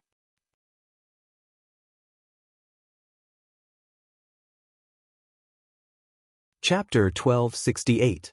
Arvez said that he was a burden, but he was probably still afraid of being abandoned. Ning Shu, on the other hand, felt that even if Arvez was abandoned he could still survive. There was no need to ask why. Ning Shu had this feeling. He did not know how Arvez had lived after the original owner of this body died. Vivian liked Arvez, so she probably would not abandon him. Ning Shu said firmly to Arvez, "We will continue walking. Even if we die, we will die together." The original owner of this body regretted leaving Arvez at that time and disregarding his own life. Arvez stared at Ning Shu with his blue eyes. His pale face seemed a little transparent as he said, "I will always be with my sister." Ning Shu smiled at Arvez. No wonder the original owner of this body was worried about his younger brother. Arvez was really a pitiful baby. Ning Shu repeated the same life every day, picking up trash and going to different places to pick up trash. Furthermore, there were always unruly people who wanted to steal her things. Of course, Ning Shu would not be polite. Ning Shu looked at the endless garbage mountain and wondered if she could use this garbage to deal with those people. Seizing a spaceship was a very difficult task, and it was also very dangerous. If the people of planet Zelda united, they might be able to kill those people. However, in the face of outsiders, the people of planet Zelda only had a fanatical desire and worship. They begged these people to take them away. Perhaps they did not even dare to resist. Ning Shu felt that it was very difficult. She could not do it alone. The others might not listen to her either. Ning Shu looked around. Many people were bending down to pick up the garbage on the garbage mountain. If these people worked together, they would definitely be able to kill those people. Those people had killed Eliza and had a lot of planet Zelda's blood on their hands. Let them die on planet Zelda, or let them live on planet Zelda forever and let them experience life on planet Zelda. Ning Shu's idea was beautiful, but it was very difficult to carry it out. The sun was scorching. Ning Shu wiped his sweat. After being here for a while, Ning Shu had adapted to the weather. Ning Shu put the edible things he found in the bag. He also found some stale and rotten fruits. Although there were rotten parts, there were also good parts. He could take them back and wash them. After digging out the rotten parts, they could still be eaten. Ning Shu, I'm really a thrifty little angel. Ning Shu found several large barrels. These barrels were about the same height as Ning Shu, and they were all over the place. Some of the large barrels were broken, revealing a thick black substance inside. Moreover, this substance was very pungent. Ning Shu took something and poked at it. It was a bit like asphalt and was sticky. He didn't know what the hell it was. Hey, that thing can't be eaten. Ning Shu shouted as a child stood on the garbage mountain. Ning Shu turned around and raised his eyebrows. This child often robbed him, but now he was kind enough to remind him. His name seemed to be Ma Chi. Seeing that Ning Shu didn't say anything, the child thought that Ning Shu didn't believe him. He ran down from the garbage mountain and pointed at the barrel. This can't be eaten. If anyone eats this in the future, they'll all die. Ma Chi said. It was pitch black and sticky. Who would eat such a thing? I'm not eating it. I'm just looking. Ning Shu poked at the black substance. It was oily and sticky. Ning Shu felt that it should be some kind of waste. Ning Shu hadn't come into contact with other planets, so he didn't know what the outside world was like. He could only guess based on what he knew. Ning Shu looked at the few barrels of waste and decided to take them back and study them. Ning Shu stared at Ma Chi. Push this thing back with me. You dare to order me around? Ma Chi stared at Ning Shu with wide eyes. Ning Shu took out a slightly rotten fruit. If you want to help, this fruit is yours. Okay. Ma Chi looked at the fruit and replied without thinking. Then he reacted and said fiercely, Who gave you the guts to order me around? Since you have something, hurry up and hand it over. Ning Shu rolled his eyes and patted him on the head. Do it or not? If not, go find someone else. Ma Chi glared at Ning Shu and started to move the big barrel. This barrel was thicker, and Ma Chi couldn't even hold it. Ma Chi used all his strength and still couldn't move the barrel. Ning Shu, are you stupid? Who told you to carry it back? Put it down and push it. Let the barrel roll and move. Ning Shu grabbed Ma Chi's collar and pulled him away. Ning Shu pushed the barrel over and said, We'll each roll one. Ning Shu pushed the big barrel and found that it was very heavy. Seeing that Ma Chi's face was red from pushing it, he said, We'll both push one. Ning Shu and Ma Chi pushed the big barrel slowly and spent a lot of effort to push it back home. Arvez looked at the wooden barrel in surprise. What is this? Ning Shu shook his head. I don't know what it is either. They put the barrel outside the tent. Sister, drink some water. Ma Chi, you drink some too, Ning Shu said. Arvez, you know him? Ning Shu asked in surprise. Ning Shu didn't know the child's name before. It was only when he heard others call him that Ning Shu knew that his name was Ma Chi. Arvez didn't leave the tent, but he still knew Ma Chi's name. Arvez said, Ma Chi is actually Brother Vivian's subordinate. I heard it from Vivian. Ning Shu said, Oh. Arvez poured cold water for Ning Shu and Ma Chi. I'll pour it myself. Ma Chi took the bowl from Arvez and scooped water to drink. Ning Shu rolled his eyes at him. You're really not polite. Do you think this is your own home? Ning Shu and Ma Chi drank the water and planned to move the remaining barrels back. Ma Chi asked curiously, That thing can't be eaten. Why are you moving it back home? I don't know what it's for. I'm willing. After moving the barrels of unknown substance back home, Ning Shu gave Ma Chi a fruit as promised. Ma Chi took the fruit, glanced at Arvez, and returned the fruit to Ning Shu. Give it to your brother. He's lame. Ning Shu was speechless. Why weren't you so kind when you robbed people in the past? Compassion was superfluous on planet Seder. Arvez said, Thank you for your help. This fruit should have been yours in the first place. Ma Chi snorted coldly, turned around and ran away.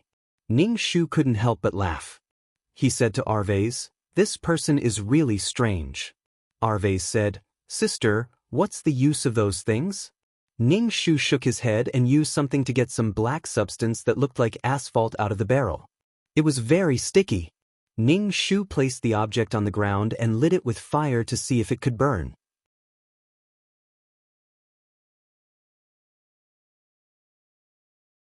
Chapter 1269. What surprised Ning Shu was that this thing was very flammable. It was only a small piece, but it burned for a long time. However, it would crackle and explode in the water. It was like there was water in oil. It would explode. It felt like fuel waste. It was probably because the temperature was higher during the day. This thing was very soft and sticky under the sun. Ning Shu took a broken bowl and filled it with water. He added some fuel to it and threw the fire into the bowl. The flames in the bowl immediately jumped up. It could burn in water? This was good stuff. It could be used for lighting at night. And there were several barrels of this thing. He didn't know what kind of energy this was. It could burn for such a long time. At the same time, Ning Shu had an idea. If they carried it out well, they could really leave Zelda and leave this planet that was becoming increasingly uninhabitable. Ning Shu put the broken bowl aside and washed the fruit he found in the bag with water. He dug out the rotten parts and gave one to Arves. He took one and ate it himself. The fruit was very sweet. Ning Shu had never eaten such sweet fruit. She must be too hungry and thought that it was too delicious. "Sister, is there anything to be happy about?" Arves saw Ning Shu's face beaming with joy. Ning Shu smiled and said, "Don't you think this fruit is delicious? There are a few more. I'll leave them for you. You can eat them when you're free," Ning Shu said.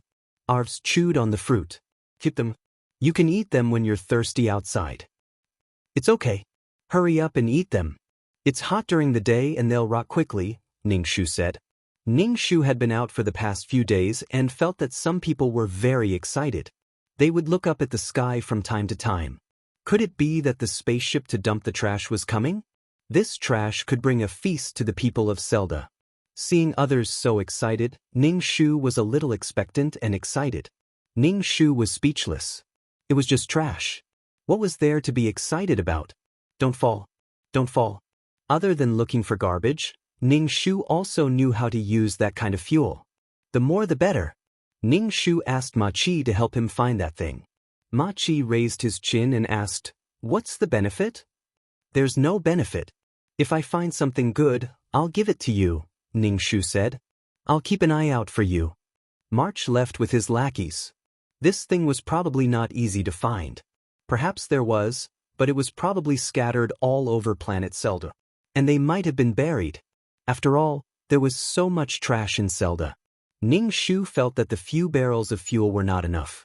It would be great if there was more fuel. A few days later, a spaceship flew over Zelda, carrying with it an endless amount of trash. The garbage was like rain, falling endlessly. Thanks to this trash, Ning Shu and Arves were able to eat 2 full meals. He stored some food. Food is hard to preserve on Seder because it is too hot during the day. "Hey, I found what you said." Ma Chi came home to inform Ning Shu. Ning Shu was cooking. When he heard Ma Chi, he quickly asked, "Where is it?"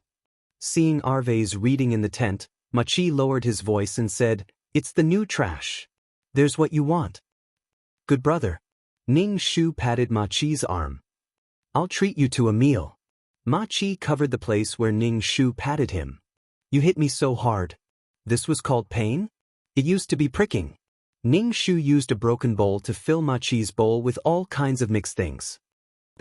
"When you're full, follow me to push it," Ning Shu said with a smile.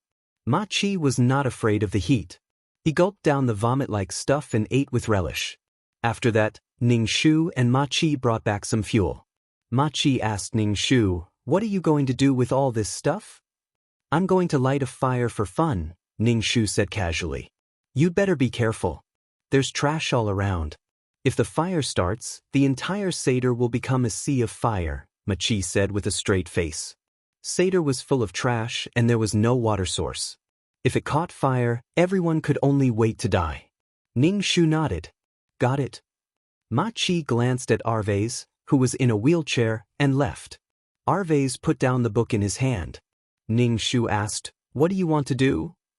"But these things are really dangerous. If they catch fire, it'll be very harmful," Arves said.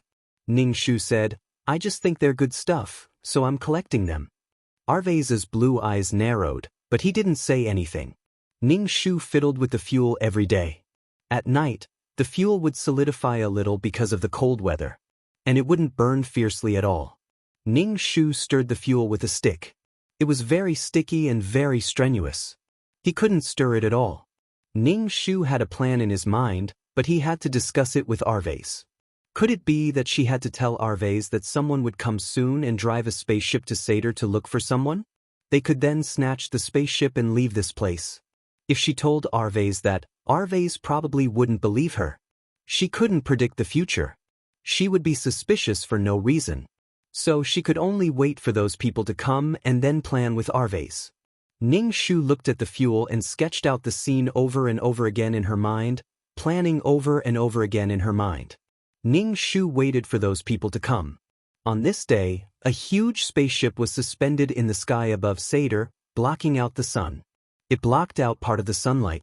At the same time, a sound wave spread to every corner of Seder. Inhabitants of Seder, you now have a chance. A chance to go to Seder and become a great and noble mecha pilot. Everyone on Seder had a look of incomparable desire on their faces. They even shouted at the spaceship. As long as you have strong enough spiritual power, you can leave this place and become a mecha pilot. An endless stream of bewitching voices came from the spaceship, with a dreamy tone that made people fascinated and crazy. Ning Shu and Arvase sat in the tent and listened to these words. Arvase, we must leave Seder. Seder can no longer survive, Ning Shu said to Arvase. Arvase tightened his grip on the wheelchair and asked, Sister, will you go? Will you go and test your spiritual power? Arvase asked. Ning Shu nodded without hesitation. Of course. He had to go and see how many people there were so that he could make a plan. Arvase's face trembled. His blue eyes were like the surging sea, about to set off stormy waves. Sister, are you going to abandon me? Arvase looked at Ning Shu and asked softly.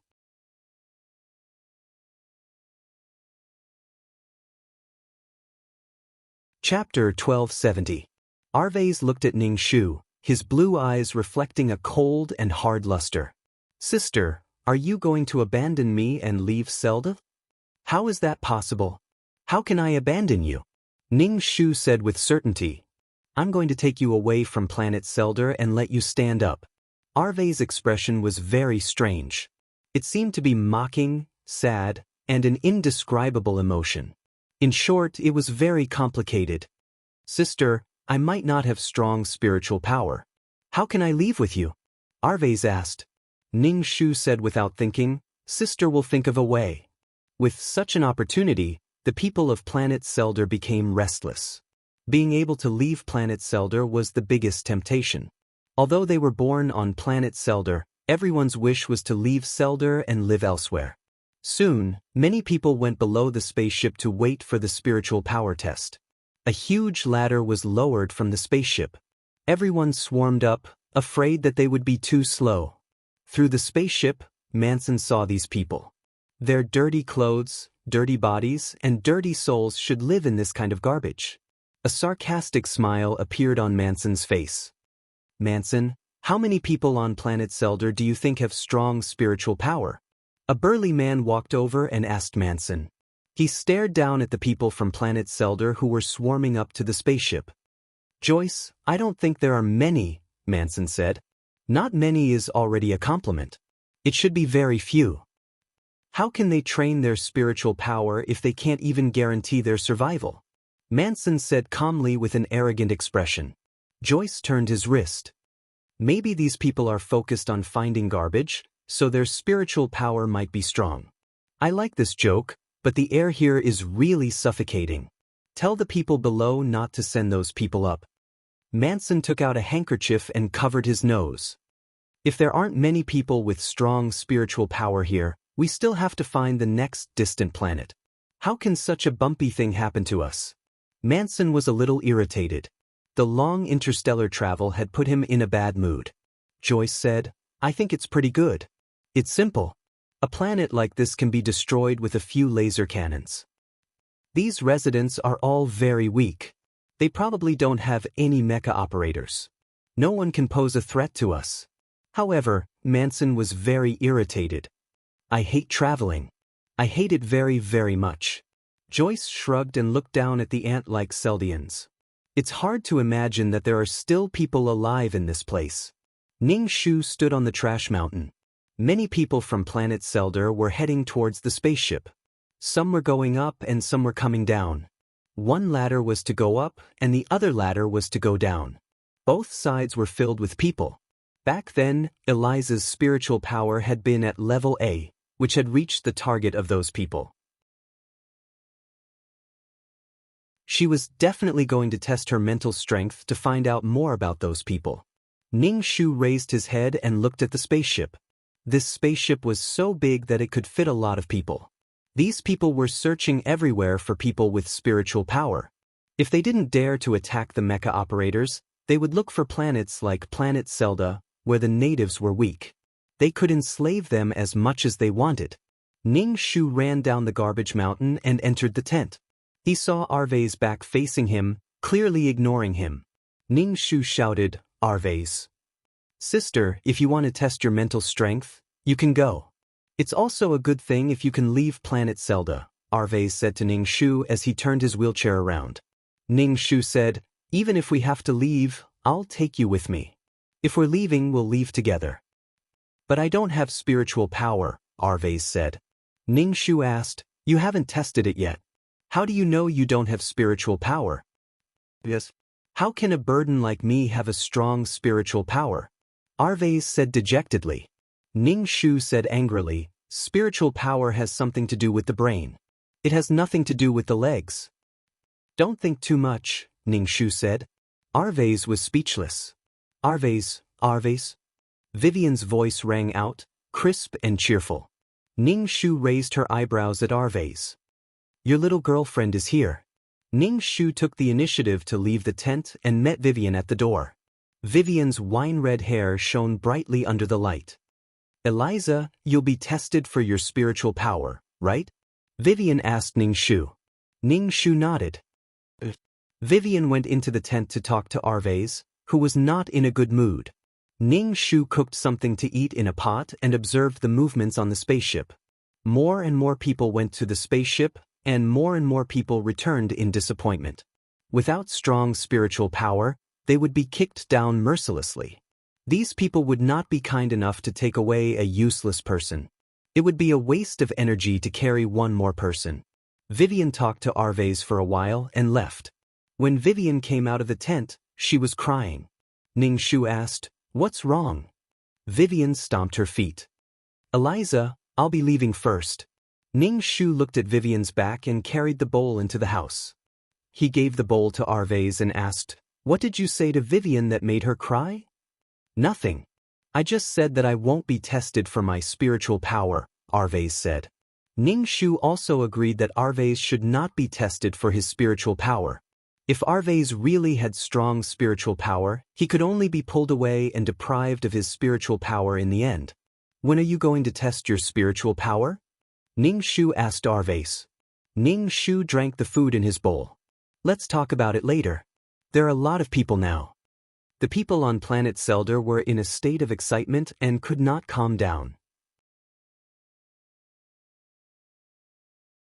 After a while, when more people failed, they would slowly calm down. Ning Shu said, "Brother, we have to find a way to leave this place." Arvay's did not even look up. "You can leave this place as long as you pass the spiritual power test." Ning Shu felt that Arvay's was being weird. Ning Shu said, "Brother, let's hijack the spaceship." "What?" Arvay's turned around in shock and looked at Ning Shu in disbelief. "What are you talking about? Do you think that's possible?"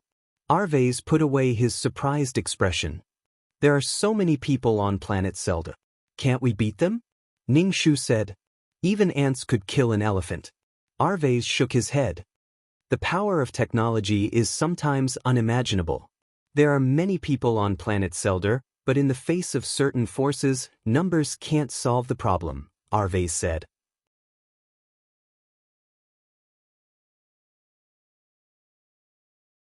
Chapter 1271. Ning Shu knew what Alvius was talking about, but she knew that there would be no other opportunities like this. These people would stay here for a while. This was their only chance to leave. Arvay's glanced at Ning Shu and said, There must be a mecha operator on the spaceship. The spaceship must also have defensive measures and attack means. It must have weapons of mass destruction. She knew, Ning-Shu knew, but she had no choice but to fight. However, Ning-Shu was surprised that Arvez's explanation was so clear and logical. How do you know all this? Ning-Shu asked. I read it in books. There are also some attacks that can directly vaporize people or objects. What's the use of having more people? Arvez said. Ning-Shu thought, my brother is really knowledgeable. What if we get rid of the mecha operator on the spaceship and control it? Ning-Shu discussed with Arvez. The difficult part is how to control the spaceship, Arvez said calmly. It was precisely because it was difficult that they had to think of a foolproof plan. Destroy the artificial intelligence. Ning-Shu did not know if his little knowledge of coding would be useful in the interstellar dimension. Arvez was silent for a moment. Why do you have to do that? If your spiritual power is qualified, you can leave here. You don't have to do this at all. Because I want to take you away, Ning-Shu said.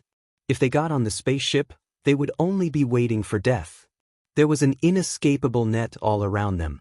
With her strength, there was no way she could escape. They might as well take advantage of the fact that they were on planet Zelda, their home ground. They had a slight advantage and directly seized the spaceship. After exploring for a while, they would definitely be able to drive the spaceship away. I can also go and test my spiritual power. Maybe I have spiritual power too. Then I can leave with you, Arvez said. Ning-Shu quickly shook his head. Don't go. I have a feeling that these people are up to no good. There are so many people in the interstellar. Why would they come to our planet to look for people? Don't other planets have people with strong spiritual power? Also, the people on planet Zelda don't live long. They die before they can cultivate a strong mecha operator. The physical fitness of the people on planet Zelda was not good at all. Just thinking about it made him feel that there was a problem. Arvez's eyes flashed. Hearing you say that, I feel that there is a problem. If we want to leave this place, we have to seize the spaceship. It won't be easy to achieve this. We'll need a lot of manpower. Why don't you discuss this with Vivian's brother? He's the boss of this area. Many people listen to him. If he can help, our chances will be higher, Alvius said. Ning-Shu nodded, put down the bowl, and went to look for Vivian's brother. Ning-Shu went to look for Vivian's brother in the hot weather. Vivian's brother was a skinny man who was about 17 or 18 years old. His thin and weak appearance didn't look like Boss at all. He was a far cry from Ning-Shu's imagination of a burly loafer. However, there were very few people on planet Zelda who were fat. There was a shortage of food, so they couldn't accumulate fat at all. Most of them were sallow and emaciated. Eliza! Vivian saw Ning-Shu and immediately greeted him. Are you here to look for me? I'm here to look for your brother. Ning-Shu looked at Owen. Owen turned to look at Ning-Shu. His expression was indifferent, and there was a murderous aura around him. This Owen had obviously killed someone before. There was a murderous aura around him. It seemed that it was quite difficult to secure the position of boss. Why are you looking for me? Owen asked. My brother and I have something to discuss with you. Can you go over for a while? Ning-Shu said. Vivian immediately said to Owen, Brother, let's go, let's go. Girls are extroverted, Owen spat and said angrily. For your sake, I'll go and see Arvez, whom you keep talking about, Owen said. Thank you, brother. Vivian immediately smiled, her face full of joy. Ning-Shu was a little surprised. He thought that it would take a lot of effort to persuade the boss of a region to go to their house, but the other party agreed just like that. This feeling was like inviting a county magistrate to a commoner's house, and in the end he succeeded. The group arrived at the tent.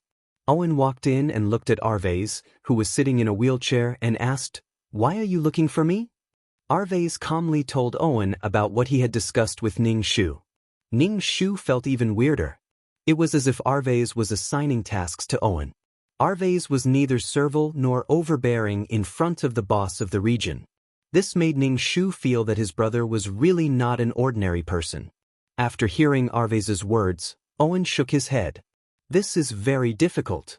Most importantly, when they saw such a large spaceship, they couldn't even muster any will to resist.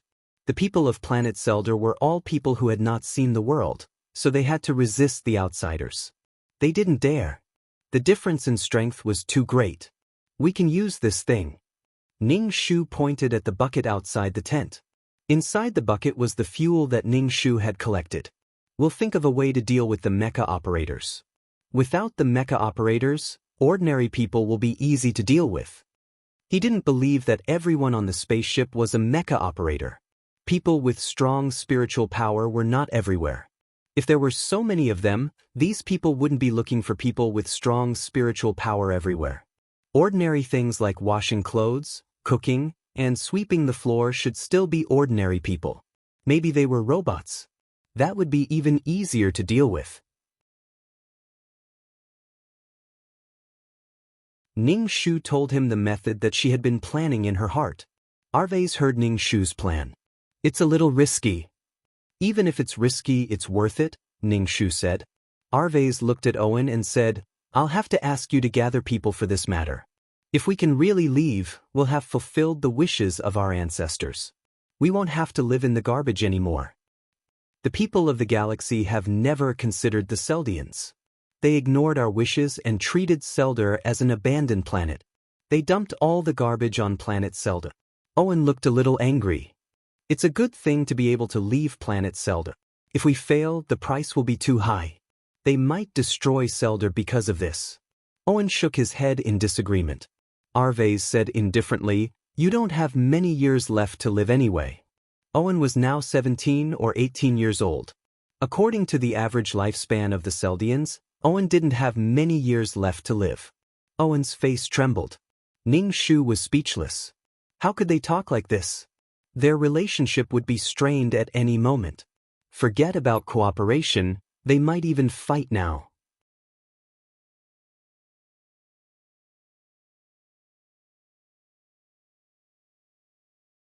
Chapter 1272. In order to prevent the conversation from failing, Ning Shu immediately livened up the atmosphere. My brother is just outspoken. He's young and ignorant. Owen, you have to be more tolerant. Actually, everyone doesn't have many years left to live. Owen was speechless. Brother, don't be angry. Listen to Arvez first, Vivian said immediately. Arvez coughed. Owen looked a little impatient. Then tell me, what if those people get angry and destroy planet Seldar? Arvez's pale finger tapped the wheelchair and shook his head. They probably won't. Seldar is now used as a place to put garbage. If they don't find a suitable place to dump garbage, they won't destroy planet Seldar. At most, they'll kill people in anger. There's so much interstellar garbage here. If planet Seldar is destroyed, the garbage will float in the universe and become cosmic dust. It will affect the movement of spaceships. The people in the tent were stunned by Arvez's words. Owen stared at Arvez. How do you know? Judging others by their own standards. Some time ago, spaceships dumped garbage on Seldar. This means that Seldar is still useful. These people won't dare to destroy Seldar. Ning Shu really wanted to applaud Arvez. His brainwashing skills were amazing. He was talking nonsense with a straight face. Even if those people destroyed planet Seldar and escaped, no one would know. As for the garbage that had become cosmic dust, it could be cleaned up. It just depended on whether the people of the Interstellar Alliance were willing to spend money. After all, endless garbage was a headache. If a spaceship flying at high speed hit garbage or cosmic dust, there could be big problems. Interstellar rescue was a very troublesome matter. Brother, I think what Arvez said makes a lot of sense. Vivian looked at Arvez with admiration. Owen pushed Vivian, who was standing in front of him. Go away. His sister was Arvez. Everything she said was right. Owen thought for a moment. I'll gather the manpower. Owen discussed some details with Arvez and then planned to leave. Let's go. Owen grabbed Vivian and dragged her away. Ning Shu poured a bowl of water for Arvez and gave him a thumbs up. You're amazing. Drink some water. He was usually quiet, but at the critical moment, he had the demeanor of a general. Owen called some people over, including March. When March saw Ning Shu, he raised his chin and coldly snorted at Ning Shu. Ning Shu couldn't be bothered with the little brat. He stood on the trash mountain and looked at the situation of the spaceship. There were still many people who went to test their spiritual power, but many of them were eliminated. Ning Shu even saw people fall from the spaceship as if they had been thrown out. The spaceship was suspended in the air at a certain height. If they were thrown down like this, they would definitely die. If there were any sharp objects on the ground that pierced through their bodies, they would definitely die. Owen was busy with some people, and Ning Shu would occasionally help. Seeing that the trap was almost done, Ning Shu planned to test his mental strength. "Be careful," Vivian Ning Shu said. Ning Shu smiled and said, "I'm fine." "Don't let anyone leak the news," Ning Shu Owen said. Owen's face was full of annoyance. "You don't have the right to tell me what to do." Alright, he was the boss. Ning Shu Arvez reminded him, "Be careful. I'm leaving. There's some food in the pot." Arvez nodded. Ning Shu went in the direction of the spaceship. The spaceship looked close, but it was fucking far away. Ning Shu climbed over trash mountain after trash mountain. When he reached the bottom of the spaceship, there were so many people that Ning Shu was almost squeezed up. Just as he reached the entrance of the spaceship, a strong water pressure sprayed towards him. It was so strong that Ning Shu fell to the ground. When Ning Shu saw that there was water, he opened his mouth and drank until he was full. It was the first time he drank such clean and clear water. It was a waste to use it for a shower. It was such a blessing to drink such clean water. The filth on Ning Shu's body was washed away by the water. It turned out that they were afraid that the dirty Selder would dirty the spaceship. There were people in neat clothes. These people had dull expressions. Their eyes were not human eyes. There were all kinds of symbols and lines flashing in their eyes. They were probably robots, but these robots had skin and were similar to real people. The robots brought Ning Shu and the others to the hall where the spiritual power was tested. Along the way, Ning Shu observed the surroundings. There should be surveillance cameras everywhere on this spaceship. He wondered where the AI's cockpit was. Soon, a group of people arrived. The hall was very big, like a football field.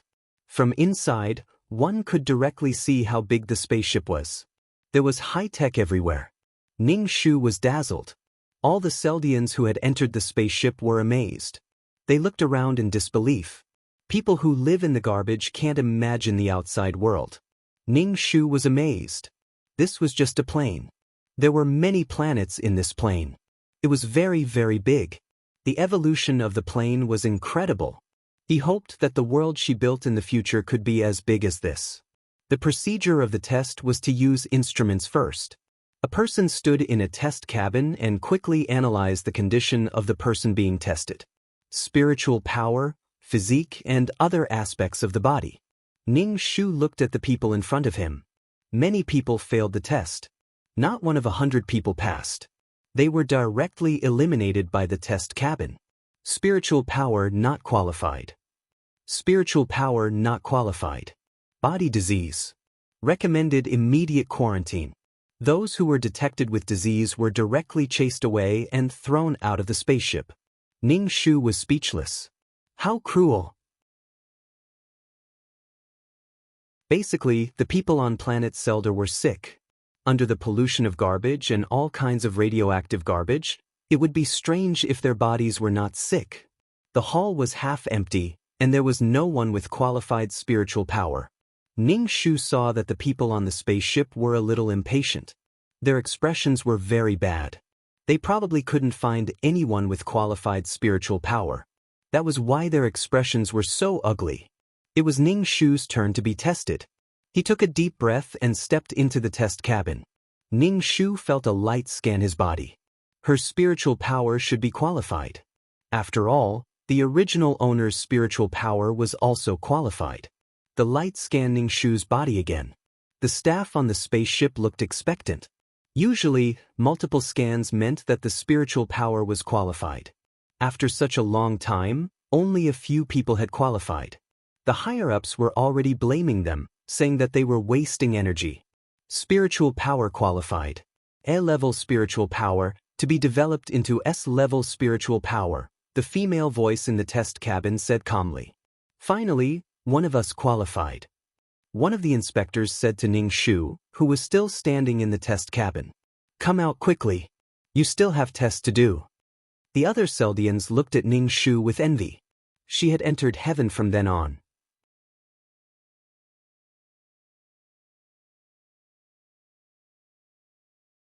Chapter 1273. The test was still going on, and a staff member brought Ning Shu to another test site. Ning Shu looked around, memorizing the characteristics of the places she passed by. What are you looking at? The staff member saw Ning Shu looking around, and said unhappily. Ning Shu immediately retracted his gaze, and his hands grabbed the corner of his shirt and kneaded it. I have never seen these things before. The staff member heard Ning Shu's words, and a proud and disdainful look appeared on his face. Don't look blindly. If you offend the Honorable Mecha Master, you will die a horrible death. I know. Ning Shu's voice was trembling, as if he was very afraid. The staff member brought Ning Shu to a test room, where there were all kinds of test tools, big objects and small objects. Use your mind to lift the whole ball. The staff member placed a round stone the size of a ping-pong ball on the table. Ning Shu picked it up with his hands, and it was very heavy. Ning Shu asked in confusion, "What should I do?" The staff member said, "You have to use your spiritual power to suspend this ball in the air." Ning Shu, suspend? If you can't suspend it, you have to at least use your spiritual power to push this ball, the staff member said. Ning Shu was still dumbfounded. I don't know. This staff member was not someone with strong spiritual power, and did not know how to do it. He said it several times, but Ning Shu was still confused. The staff member's face was very bad, and if this person did not have spiritual power close to S level, he would not talk to such a lowly person. A lowly person who ate garbage. Such a good spiritual talent in the hands of a lowly person, it was a waste. Focus your mind. Focus your mind. Focus your mind. Focus your mind on one thing. You think that the ball can fly. Fly. The inspector felt like he was about to go berserk. Ning Shu had an innocent look on her face. She released her spiritual force and poked the ball a little. Then, there was no movement. That's it. The inspector was speechless. It's still an S-level spiritual power. Ning Shu shrugged. I have no idea what you're talking about. Without special training, how could he release his mental power? Seriously. The staff member didn't say anything. Anyway, the detection pod had already detected that the error rate was less than 1 in 100,000. Ning Shu asked curiously, does it mean that as long as you can move things without using your hands, you have strong spiritual power? Those who don't release their mental strength may not necessarily be people with strong mental strength, but those with strong mental strength must be people with strong mental strength, the staff member said. Ning Shu opened his eyes wide and said immediately, really? My brother can move things without using his hands. Sometimes he can even move a bed. A look of ecstasy appeared on the staff member's face as he asked anxiously, where is your brother? My brother's legs can't walk. He didn't come to test his spiritual power, and my brother is regarded as a monster. He never goes out and doesn't see anyone. Ning Shu said. The staff was speechless. It was obvious that he was a person with strong mental strength, but he was regarded as a monster. Quick, take me to your brother. He was really lucky to meet a brother and sister with strong mental strength. Ning Shu shook his head. My brother doesn't see anyone. As long as he goes out, we can give him the best treatment. There will be many people to serve him, he will live in an incomparably spacious house, he will be able to eat his fill, and he will never be poor again. The staff member tempted Ning Shu. There will also be a lot of galactic coins. Ning Shu's face was full of longing, but then he shook his head. My brother has a strange temperament. He won't see anyone. If you force him, when he goes crazy, his eyes will be red, and there will be strong winds around him. Everything will float, and he will commit suicide. Ning Shu said Amitba in his heart. Alvius was actually a good baby. This will commit suicide? The staff member's expression was incredulous. With strong mental strength, He was actually regarded as a monster. And this monster didn't know that he had a treasure on him. The heavens were really blind. You'd better not harass my brother. If he commits suicide, I won't go with you. Ning Shu took 2 steps back, extremely vigilant. The staff member rubbed his forehead. I'll ask the higher-ups. Wait for me here. Don't run around. Ning Shu shook his head directly. Don't disturb my brother. My brother won't go with you. We won't let go of someone with strong mental strength, the staff member said. Ning Shu was dumbfounded. What? No, I mean, we won't let go of someone who can become a strong mecha pilot. Your brother has such good talent. Don't waste it. Ning Shu still shook his head. No, you will drive my brother to his death. The staff member looked impatient. Wait here. I'll ask the higher-ups. Don't go. I shouldn't have mentioned my brother. Ning Shu's face was full of regret and looked depressed. My brother will blame me. My brother will kill me. The staff member ignored Ning Shu and left in a hurry. Ning Shu stood in place and waited impatiently. Then he strolled around. He looked around everywhere. Madam, this is not a place for you. Please leave. Ning Shu had just gone upstairs when a robot in a tuxedo stopped Ning Shu and said coldly. Ning Shu had no choice but to go back. Now was not the time to alert the enemy. Ning Shu went downstairs obediently. He guessed that there was a more important place upstairs. The spaceship was very big. Ning Shu looked around in surprise and noted some markings. Occasionally, she would meet some robots. These robots either ignored Ning Shu or chased her away. Ning Shu turned around and left without any reluctance. After a while, Ning Shu planned to go up to the upper floors to take a look. She wondered if the robot was still guarding there. Madam, this is not a place for you. Please leave. The same robot said the same thing. Ning Shu. It seemed that the robot was guarding here. Ning Shu could only leave and walk around. Sometimes she would even open the door to look. She was not worried that these people would not be able to find her.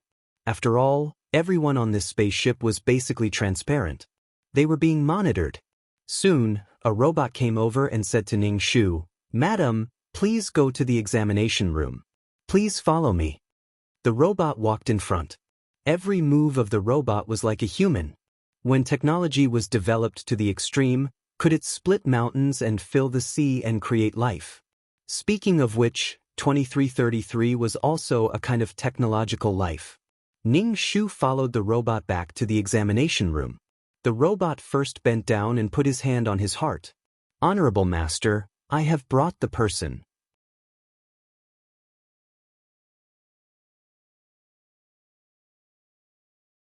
Chapter 1274. Ning Shu saw that there were 2 more people in the examination room. One of them had a noble expression and was covering his nose with a handkerchief. The other person was burly and had a 5-pointed star badge on his clothes. He sized up Ning Shu and said directly, So your brother's spiritual power is very strong? Sir Joyce, this girl's spiritual power is not bad. It's L level, close to S level. Joyce, who had explosive muscles all over his body, nodded. Not bad. Take me to your brother, Joyce said to Ning Shu. He looked a little fierce. Although he seemed to be speaking to Ning Shu gently, he still gave off the impression that he was very fierce. Ning Shu quickly shook his head. Not only did he shake his head, but he also waved his hand. No, I really can't. My brother can't be seen by outsiders. Joyce, why are you being so long-winded with lowly people? Just take him to the spaceship. Why are you being so long-winded? If you want to leave the spaceship and pick up that child, I won't go. It's really unbearable here. Manson covered his nose with a handkerchief. Joyce said, Didn't you hear her say that the SSS-level child might commit suicide? If you force someone to catch him, he might kill himself before he even gets to the spaceship. Besides, don't you want to see someone who might have an SSS-level spiritual power? Are you sure you want to give me the credit? If I bring him back, there's no way you can snatch him from me. Who would commit suicide? Manson's expression was a little hesitant. He wanted the credit, but the environment outside made him stop. What the hell was this place? Just looking at it was unbearable, let alone being in such an environment. However, catching an SSS-level spiritual power was a great achievement. If he missed such an opportunity, Manson felt that he would vomit blood. "Then let's go," Manson said. Joyce pursed his lips. "I don't know why you're so pretentious all day. You want to go, but you're afraid of this and that. Don't you think it's because there's too much trash? I'm not a crude person like you. You don't even know what elegance and nobility are." Ning Shu saw that the two of them were quarreling and completely ignored her. Ning Shu said in a panic, "I can't go, please let my brother go." Joyce smiled at Ning Shu and said, "We won't hurt your brother. Instead, we'll protect him and not let him get hurt." Ning Shu looked doubtful. "Really? That's enough, little cutie. You don't have to question us like that." Joyce grabbed Ning Shu's collar and lifted Ning Shu up. "Take us to see your brother." Ning Shu tried to move his body, but he was held by the tall and strong Joyce. Ning Shu was furious. This body was really too weak. Joyce and Manson came out of the spaceship and were immediately covered in mechas. The metal parts were like their bodies. With Ning Shu's worldview, he couldn't adapt so quickly. He was still a human before, but now he was covered in metal and flying in the air. Even his fingers were very nimble. He suddenly became a saint. "Where is it?" Joyce asked Ning Shu. "Oh, over there." Ning Shu hurriedly pointed in a direction. Then the two of them quickly flew in that direction. The weather was already hot, and with such a fast speed, Ning Shu felt like he was going to burn up. He could even smell the burnt smell of his hair. Soon they were outside the tent. Joyce put down Ning Shu. "What's special about your brother?" "His legs are paralyzed," Ning Shu said. Joyce scanned the tent and said to Manson, "There's a child in a wheelchair." Joyce said to Manson, who was floating in the air, "Do you want to go in first or should I?" Ning Shu immediately said, "Can you let me go in first to see my brother? If you barge in like this, my brother won't be able to take it." "Then go in," Joyce said. From the beginning to the end, Manson was very cold. He didn't say anything. Ning Shu entered the tent first. Seeing Arvez with his back to the light, he said, "Brother, I brought someone to see you. You have to be good." Arvez didn't say anything. Ning Shu had been comforting him the whole time. Joyce listened to the movements in the tent. Finally, Ning Shu came out with a sad face. He shook his head at Joyce. "You guys should go back. My brother won't go." "Your brother didn't even say anything. How do you know he won't go?" Joyce pushed Ning Shu aside and walked into the tent. He met a pair of blue eyes that were as deep as the sea. These eyes were very beautiful. "My name is Joyce," Joyce said directly. "I heard that you have strong spiritual power. I want you to try it." The person in front of him didn't look like someone who would go crazy and commit suicide at any time. Arvez didn't say anything. He just stared at Joyce and pushed the wheelchair back. "Joyce, are you done?" Manson was a little impatient outside. Looking at the garbage, Manson felt like he was going to suffocate. Just looking at it made him feel disgusted. "What do you want me to do?" Arvez asked. "I'll just move a few things." Arvez coughed. Ning Shu heard Arvez cough and immediately released his spiritual power. A big bucket flew into the tent and spun twice in the air before finally stopping on the ground. After doing this, Ning Shu felt like his head was going to explode. He felt like his spiritual power was overdrawn. His head was splitting. When Manson saw this, he didn't care about the garbage anymore. He descended from the sky and walked into the tent. "Joyce, you must take this child away," Manson said. This kind of spiritual power was exactly what they needed now. Arvez shook his head. "I won't go with you." "Who cares about that? Just take him away." Manson extended his mechanical arm towards Arvez and walked towards him with heavy steps. "Wait, don't be anxious." Joyce pulled Manson back. "If he's dead, no matter how strong his spiritual power is, it's useless. This is so annoying. Such a bitch." Manson and Joyce pulled and pulled. Their feet sank into a depression. There was sticky fuel in the depression. Once it was contaminated, it wouldn't be easy to get rid of it. Arvez coughed violently. Ning Shu endured his headache and used his spiritual power to pour a bucket of fuel on the two people who were still in a daze. When it poured down, Joyce and Manson became black things. The more Joyce and Manson struggled, the deeper they sank. In addition, their bodies were covered with sticky fuel. Joyce and Manson's mecha movements were restricted. They were also notified that the mecha didn't have enough power.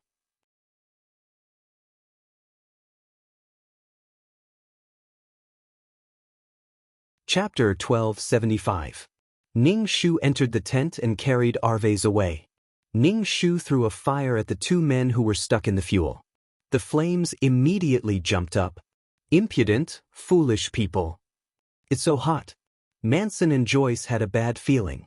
If the mecha's temperature was too high, it would lose its function. Without the protection of the mecha, would they be burned to death? Manson and Joyce had never taken Ning Shu seriously, nor did they take Arvez seriously. They had managed to survive in danger, but in the end, they fell into the hands of such a lowly person. Thick smoke billowed out of the tent. Seeing the thick smoke, many people rushed out from all directions. Arvez nodded at Owen. Owen waved his hand and everyone started pouring fuel. Then, everyone silently ran towards the spaceship. "Brother, find someone to help Eliza and Arvez." Vivian saw that Ning Shu was having a hard time dragging Arvez, so she quickly went over to help. Owen hurriedly asked someone to carry Arvez. The smoke was getting thicker. They didn't know how the two mecha operators were doing. "Hurry, we have to occupy the spaceship. The mecha operators aren't scary. The scary thing is the spaceship's attack and defense," Arvez shouted in a hoarse voice. Many people followed behind Arvez and Owen, running towards the spaceship with difficulty. They climbed up the ladder and boarded the spaceship. There was a robot at the entrance of the spaceship. Arvez held a stick in his hand and hit the robot's face with it. The robot's face was immediately flattened, but it didn't bleed. The skin on its face peeled off, revealing a head full of wires and small wires. "Attention, attention, someone is attacking." The robot sounded the alarm. The scene immediately became chaotic. Ning Shu pushed Arvez up. "I suspect that the spaceship's AI is upstairs."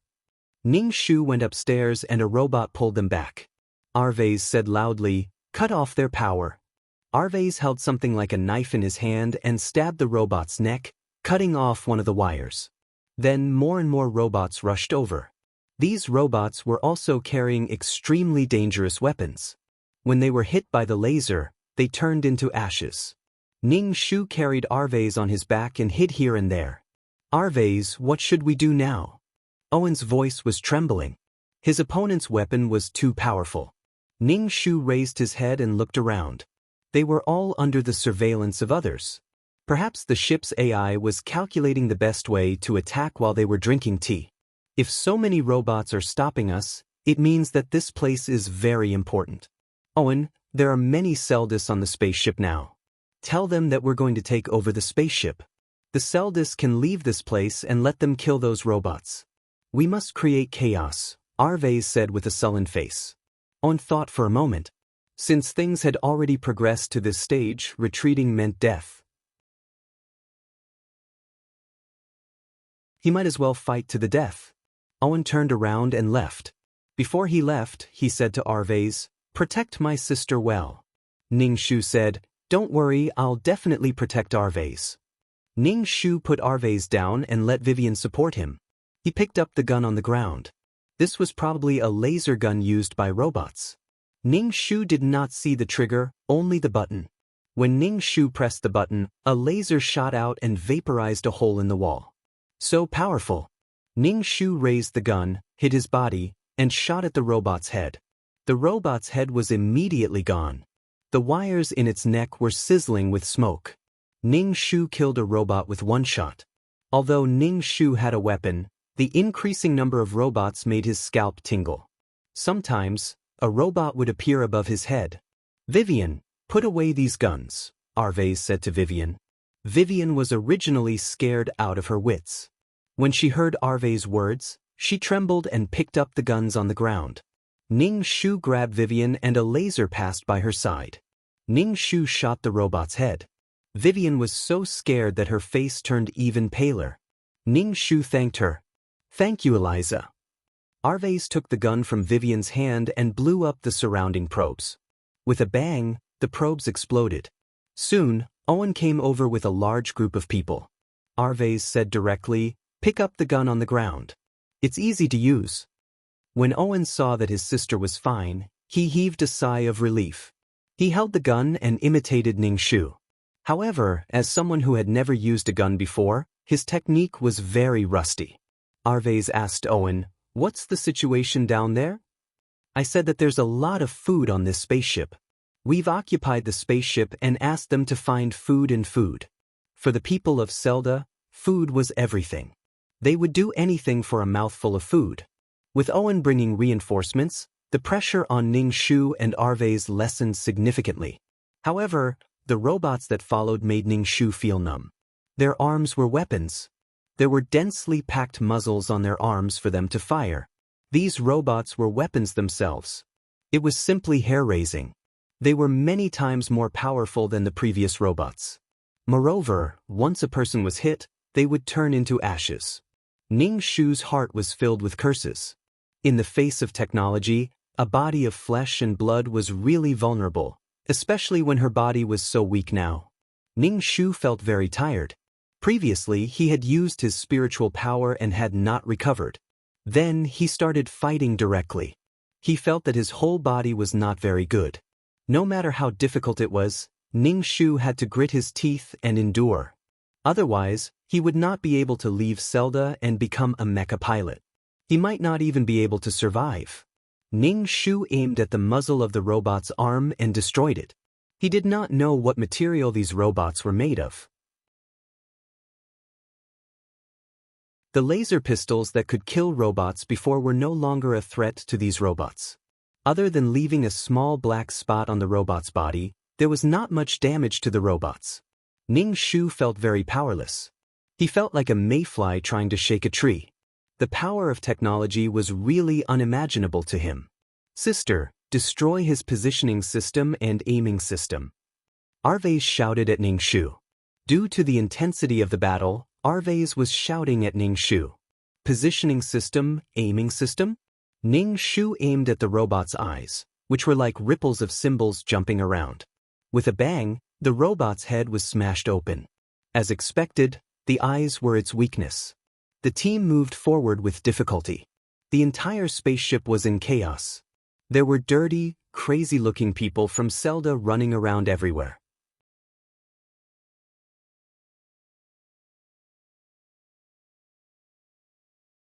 Chapter 1276. The people of Zelda hoped to find food and have a full meal. Some of the crew members on the spaceship were killed by these people. Some of the crew members held weapons and killed these filthy lowlifes in a frenzy. However, a large number of ants could kill an elephant. These people only had one thought in their minds. As long as they occupied the spaceship, they could leave Zelda and have food to eat. They destroyed things like crazy and looked for food everywhere. Ning Shu and the team pushed forward with difficulty. Ning Shu dealt with the robots, and Alveus dealt with the surrounding probes. Although these robots might transmit the information they received to the artificial intelligence, it was better to destroy as much as possible. Many people from planet Zelda fell. Not even their bodies were left behind. They were turned into ashes. Ning Shu gritted his teeth. If he wanted to break through the situation in front of him, there would definitely be sacrifices. Staying on planet Zelda was death, and retreating now was death. It was better to move forward. If you want to gain something, you have to lose something. Living itself was a difficult thing. For Ning Shu, it had always been very difficult. The number of robots gradually decreased. He didn't know if it was because there were fewer robots on the spaceship or if they were preparing for some big move. The group came to a thick metal door. It looked a bit like stainless steel, but it was probably made of a more expensive material. There was no handle or anything to open the door. There was a scanner beside the door, which was probably used to check the identity of the person inside. Ning Shu felt a toothache. How was he going to get in? He felt that the cockpit should be inside. Ning Shu hit the door with a laser, but the door didn't react at all. It was as clean as new, and there weren't any black spots or spots left on it. What should he do now? Knock on the door or wait for the person inside to come out? Ning Shu thought for a moment and took out a 5-pointed star military badge from his pocket. Ning Shu had taken this badge off Joyce when he was grabbing him. He didn't know if this thing would work. Ning Shu held the badge and carefully reached out to the detection range. "Honorable Joyce, please come in." A female voice sounded. However, this voice was synthetic and sounded very mechanical. The door slowly opened, and Ning Shu took the lead and went in. The people in the cockpit were already in a mess. Someone scolded, "This AI is retarded. Can it even work? Raise your hands." Ning Shu raised his gun at these people. A group of people behind him rushed in and followed Ning Shu. "Raise your hands." Being stared at by the laser gun, these people were a little afraid. They knew too well how powerful this gun was. "Capture them," Arvez said to Owen. Owen immediately stepped forward and tore off the rags on his body. He tied up the hands and feet of these people.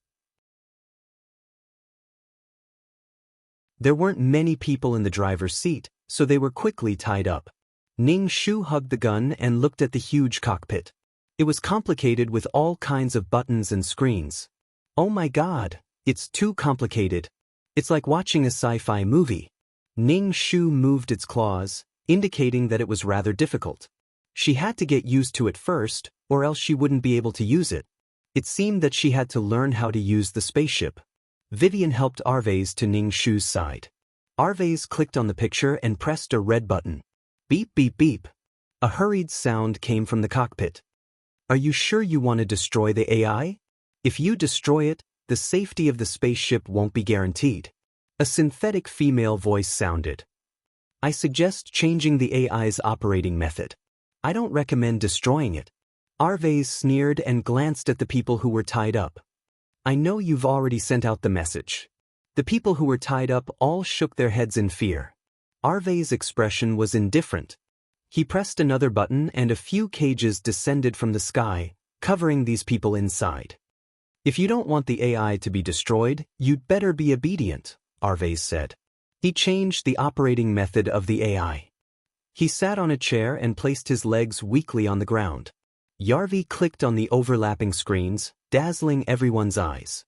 Ning Shu looked at Arvez from the side. Was this Arvez Eliza's brother? He obviously wasn't. From then on, Arvez took control of the spaceship. "Warning, warning, a heat source is approaching the spaceship," the synthetic female voice said unhurriedly and emotionlessly. Two fireball-like things appeared on the screen and flew towards them. Ning Shu was speechless. A mecha pilot's vitality was so tenacious that they could actually struggle out of the fuel. Also, after being burned for so long, the mecha's equipment wasn't damaged. Technology really changed lives. "Do you want to destroy the heat source?" the synthetic female voice asked. Arvez pressed a button and a ray of light shot out from the spaceship. Seeing this ray of light, Manson and Joyce's faces were filled with extreme fear. They tried their best to escape but still couldn't. When the ray of light hit them, it instantly vaporized. Ning Shu's eyelids twitched wildly. He felt as if his worldview had been attacked. Oh my God! Even a powerful cultivator wouldn't be able to withstand an attack like this. Technology relied on external objects to possess great power. It studied genes and improved the defective genes of humans, thereby extending their lifespan. Cultivators, on the other hand, cultivated themselves. In fact, they were essentially the same. All they needed to do was gently press a button, and a person like Arvez, who was powerless and had crippled legs, could also possess great power. Dear people of planet Selder, we've now occupied the spaceship. We'll bid farewell to this filthy garbage and have a new life. Those who haven't boarded the spaceship yet, please board the spaceship quickly. We have to leave soon, Arvez said. In order to deal with the two mecha pilots, the fire on planet Selder had already spread. A place full of garbage couldn't survive at all. That was why Arvez had told the people of planet Selder to hurry up and board the spaceship. Ning Shu felt that Arvez was quite kind at heart. He just didn't know if the spaceship could hold so many people. Hearing Arvez's words, the people of planet Selder all cheered and hurried toward the spaceship. Ning Shu let out a long breath and shook his stiff arms. They had finally succeeded in occupying the spaceship. They were just lucky. Arvez said to Owen, "Go and help manage the people on the spaceship." Arvez looked at Vivian, who was still in a state of shock and hadn't come back to her senses yet. He said gently, "You go and rest too. Don't be afraid." "Oh, okay," Vivian immediately said. Then she looked at Arvez in admiration. "Arvez, you're so amazing."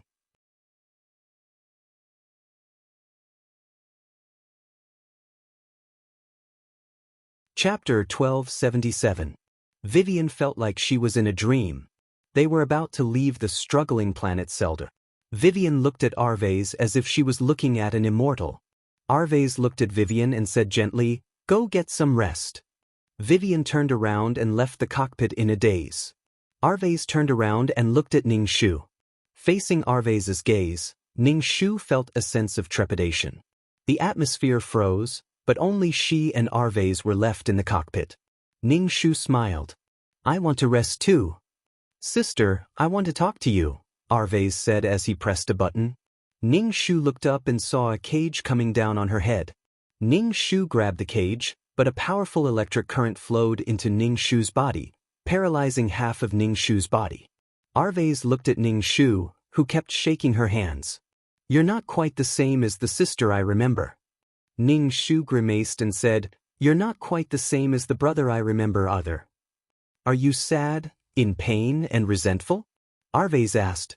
Ning Shu sat cross-legged on the ground. Her body was in pain from the electric current. "Sister, are you in pain?" Arvez asked. Ning Shu nodded. "Blue, thin and mushroom. But you don't look so pained and desperate," Arvez said. "Of course I'm in pain and despair from being treated like this by my brother, but as long as I think about how you'll lose someone like me, who treats you well and thinks about you in every way, I don't feel so bad." Her sincerity had been fed to a dog. Don't think about what you've lost. If you think about what the other party has lost, you won't feel so much pain. "You treat me well?" Arvez said indifferently. "You abandon me for your own future. This is how you treat me well." Ning Shu narrowed her eyes. "Arvez, are you surprised?" Ning Shu shook her head. "I'm not surprised. I noticed the problem a long time ago. The Seldians will do anything for a mouthful of food. Raiding houses and robbing houses is a common occurrence. I usually go out, but you have trouble with your legs. You stay at home alone, but nothing has ever happened. No one has ever robbed our house. I'm afraid Owen is also one of your people," Ning Shu said calmly. Arvez's blue eyes looked at Ning Shu. "Since you know, why don't you say it? You have the strength to protect yourself. Why should I say that? It doesn't prevent me from taking care of you and thinking of you. But I won't treat you well in the future. There will be one less person in your life who will treat you well." Ning Shu massaged her numb hand. Moreover, Ning Shu suspected that March, who robbed her every time, was under Arvez's orders. Ning Shu would not say it, and she would not treat Arvez well in the future. If they could leave this place successfully, they would go their separate ways. "Don't you feel guilty at all?" Arvez's blue eyes surged with undercurrents. "You're different, and so am I. To be honest, we're different individuals. You're not my responsibility. I'm willing to take care of you because I love you. Even if I don't take care of you, you can't do anything to me," Ning Shu said bluntly. "No one should be responsible. We're all independent individuals." "Sophistry, your sophistry," Arvez said angrily. "You dare to say that you didn't abandon me for vanity?" Ning Shu waved her hand. "Let's not talk about whether I abandoned you or not. Leaving at that time was the best choice. Besides, I wanted to leave not only to change my fate, but also to help you stand up and take you away from Selder in the future. But I'm dead. I was robbed of my mental strength and died," Ning Shu said. "You're dead?" Arvez was a little surprised. Ning Shu spread his hands. "Look at you. Something must have happened to you after I left to change your fate. Maybe you left planet Selda. You're lucky, but I'm not." "I don't care if you hate me or hate me," Ning Shu said. Ning Shu treated Arvez well, so he did not expect Arvez to repay him. Without expectations, there was nothing to be disappointed about. People were angry because they had given something, but the other party had not given anything in return. Therefore, they felt indignant, resentful, and pained. I treated him so well, so why did he treat me like this? That's why I was indignant and resentful. It's because you started over again. You knew that these people had bad intentions and that you would die too, so you brought me along this time, Ningshu said. That's why you went through so much trouble to bring me along? If you can start over again, why can't I? It must be to change my past mistakes. You mean if I start over again, I should still abandon you? Ningshu looked at Arvase. Arvase was speechless. He suddenly felt that it was boring to be entangled with this question. Ningshu looked at Arvase and asked, "So why did you lock me up? You want to take revenge on me? You want to see me in pain and despair? You want to see me die?" Eliza's wish was for her brother to stand up. It seemed that Arvase could stand up without her help and was doing better than her. Then she still wanted to become a mecha pilot. However, she was now locked up by Arvase and did not know if she could survive. Ningshu did not think that Arvase would let her go just because she treated him well in the past. He hated his sister for 2 lifetimes. His sister had died a long time ago and he still had a chance to start over again. Since he had been reborn, he should live a good life. Arvase felt wronged. Ningshu also felt wronged. He had met his reborn brother. Arvase was asked by Ningshu. He hated his sister for abandoning him, but after knowing that his sister had died after leaving Seldar, Arvase felt a little lost. The memories of 2 lifetimes made Arvase's memory of his sister very blurry. He was only holding on with his resentment. Ningshu felt very tired. He had used his spiritual power and fought the robots. His body could not take it anymore. He decided to just lie on the ground and rest. Having such a cruel brother was really an unbearable pain in his life. Ningshu really wanted to grab Arvase's hair and press him against the cage to electrocute him. Ningshu felt that his body was still numb. Ningshu forced his eyelids open to prevent Arvase from electrocuting him again if he fell asleep. Ningshu swore that if Arvase dared to electrocute him, he would definitely play with him. He only said to leave planet Seldar and let Arvase stand up. He did not say that he had to treat Arvase well. At most, his points would be lower. If he was disobedient, he should be beaten.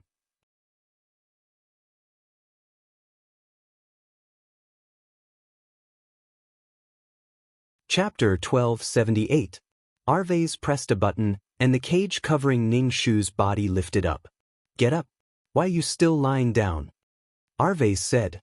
"Give me a hand, my legs are numb." Ningshu extended her hand towards Arvase. Arvase put his hands on his legs.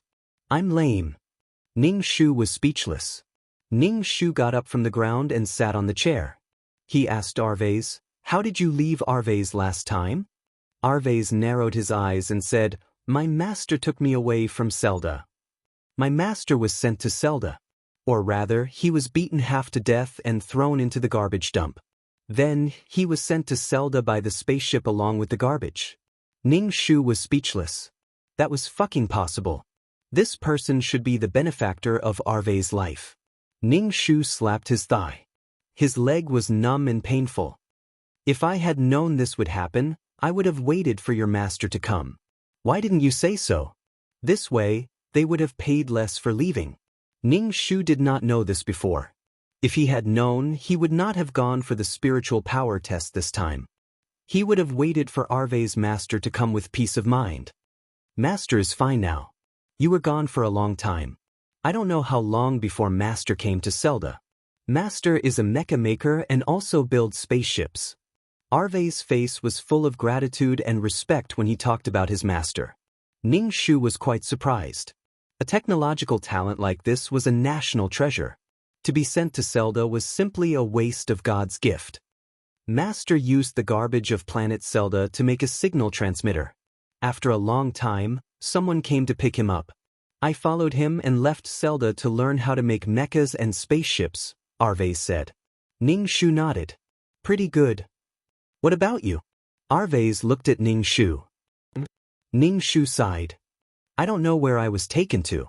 Someone used a secret technique to take away my spiritual power. I accidentally died. Even if I didn't die, I would have become a madman. Ning Shu talked about Eliza's encounter. You shouldn't have left in the first place, Alves said after a long while.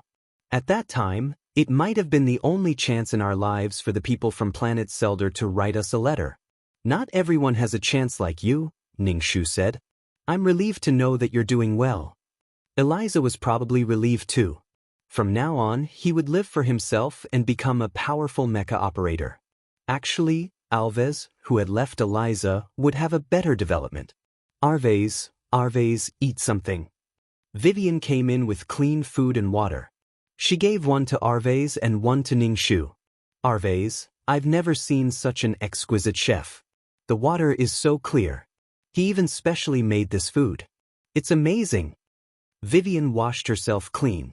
Her wine-red hair looked very cute. Arves smiled gently. Have you eaten? Yes, I've eaten. Then I'll send some over. Eliza, you eat too. I've never eaten such delicious food, Vivian said to Ning Shu. Ning Shu nodded. He picked up a spoon and ate. The taste was really good. It was very fragrant. Vivian, go and call your brother over, Arves said. Okay. Vivian immediately left. Ning Shu looked at the obedient and moving Vivian and said, Vivian is a good girl. Arves gave the steak in the box to Ning Shu. Vivian accompanied me through the most difficult period on planet Selder. After her brother died, we relied on each other. Then, Master came and took Vivian and me away. Ning Shu ate the steak. His mouth was full of fragrance. He nodded. It's quite good. Treat Vivian well in the future. Ning Shu said again, what about the people on planet Selders? There was no way to solve so many people. Where are we going next? I want to go to planet Omega. Master is there. Planet Omega is the most technologically advanced planet. Master is there. Basically, the most advanced technology in the galaxy came from there. Omega? This name was really straightforward. What about these people? Are they going to Omega too? Ning Shu drank the soup. He felt that he had not eaten so comfortably in a long time. Impossible. Planet Omega won't let them go. They'll be expelled, Arves said. Ning Shu said, oh. Then, on the way to Omega, if we encounter any planets, we'll let some people go? Arves nodded. That's what I think. What about the spaceship's energy? Is there enough energy to reach planet Omega? Ning Shu asked. Every time we arrive at a planet, I'll add energy. Do you have money? Ning Shu spread his hands. Then what do we do? Try to save energy and turn off some unnecessary functions, Arves said. I'll listen to you, Ning Shu said. She did not know anything anyway. Driving a car was fine, but driving a spaceship? Ning Shu felt a little guilty. Ning Shu and Arves chatted as they ate. They sorted out the things that were going to happen next. Arves still went to look for his master to do his old job, making mechs and spaceships. Arves said that there was a mech college on planet Omega. When the time came, he would use his connections to get Ning Shu to study in the mech college. Ning Shu looked at Arves' blue eyes. Before this, he wanted to kill her, but now he was suddenly nice to her. We're both people who have started over. If we can live together, then let's live together, Arves said. Ning Shu immediately smiled and said, that's good. We'll live well from now on. Arves asked, do you know who those people who robbed you of your spiritual power are? Ning Shu shook her head. At that time, I was confused. I didn't even know who it was. In my confusion, my spiritual power was robbed, and then I died. If you know who the other party is, you can file a complaint. This kind of thing violates the Interstellar Treaty, Arves said. Ning Shu said nonchalantly, to be able to do such a thing, there must be a big power behind them. Complaining is useless. Instead, it will expose us and implicate us. We're too weak now. It's not good that we're still alive. Arves thought for a moment. You're right. Let's wait until we have some power. We can't just let it go. Ning Shu said, I want to rest. I'm a little tired. Today, he had overdrawn his spiritual power and fought. Ning Shu's body was very tired now. When he relaxed, he could not even lift his arm. Without a peerless martial art, his body would not be able to withstand even the slightest damage. You're tuning in to the Passion Pages YouTube channel. We're so grateful for your support, and don't forget to subscribe to join us on this incredible journey through captivating stories. Your generosity through donations truly makes a world of difference, as it's the primary source of revenue that allows me to expand and enhance this channel for you. Thank you from the bottom of my heart for being a part of this adventure.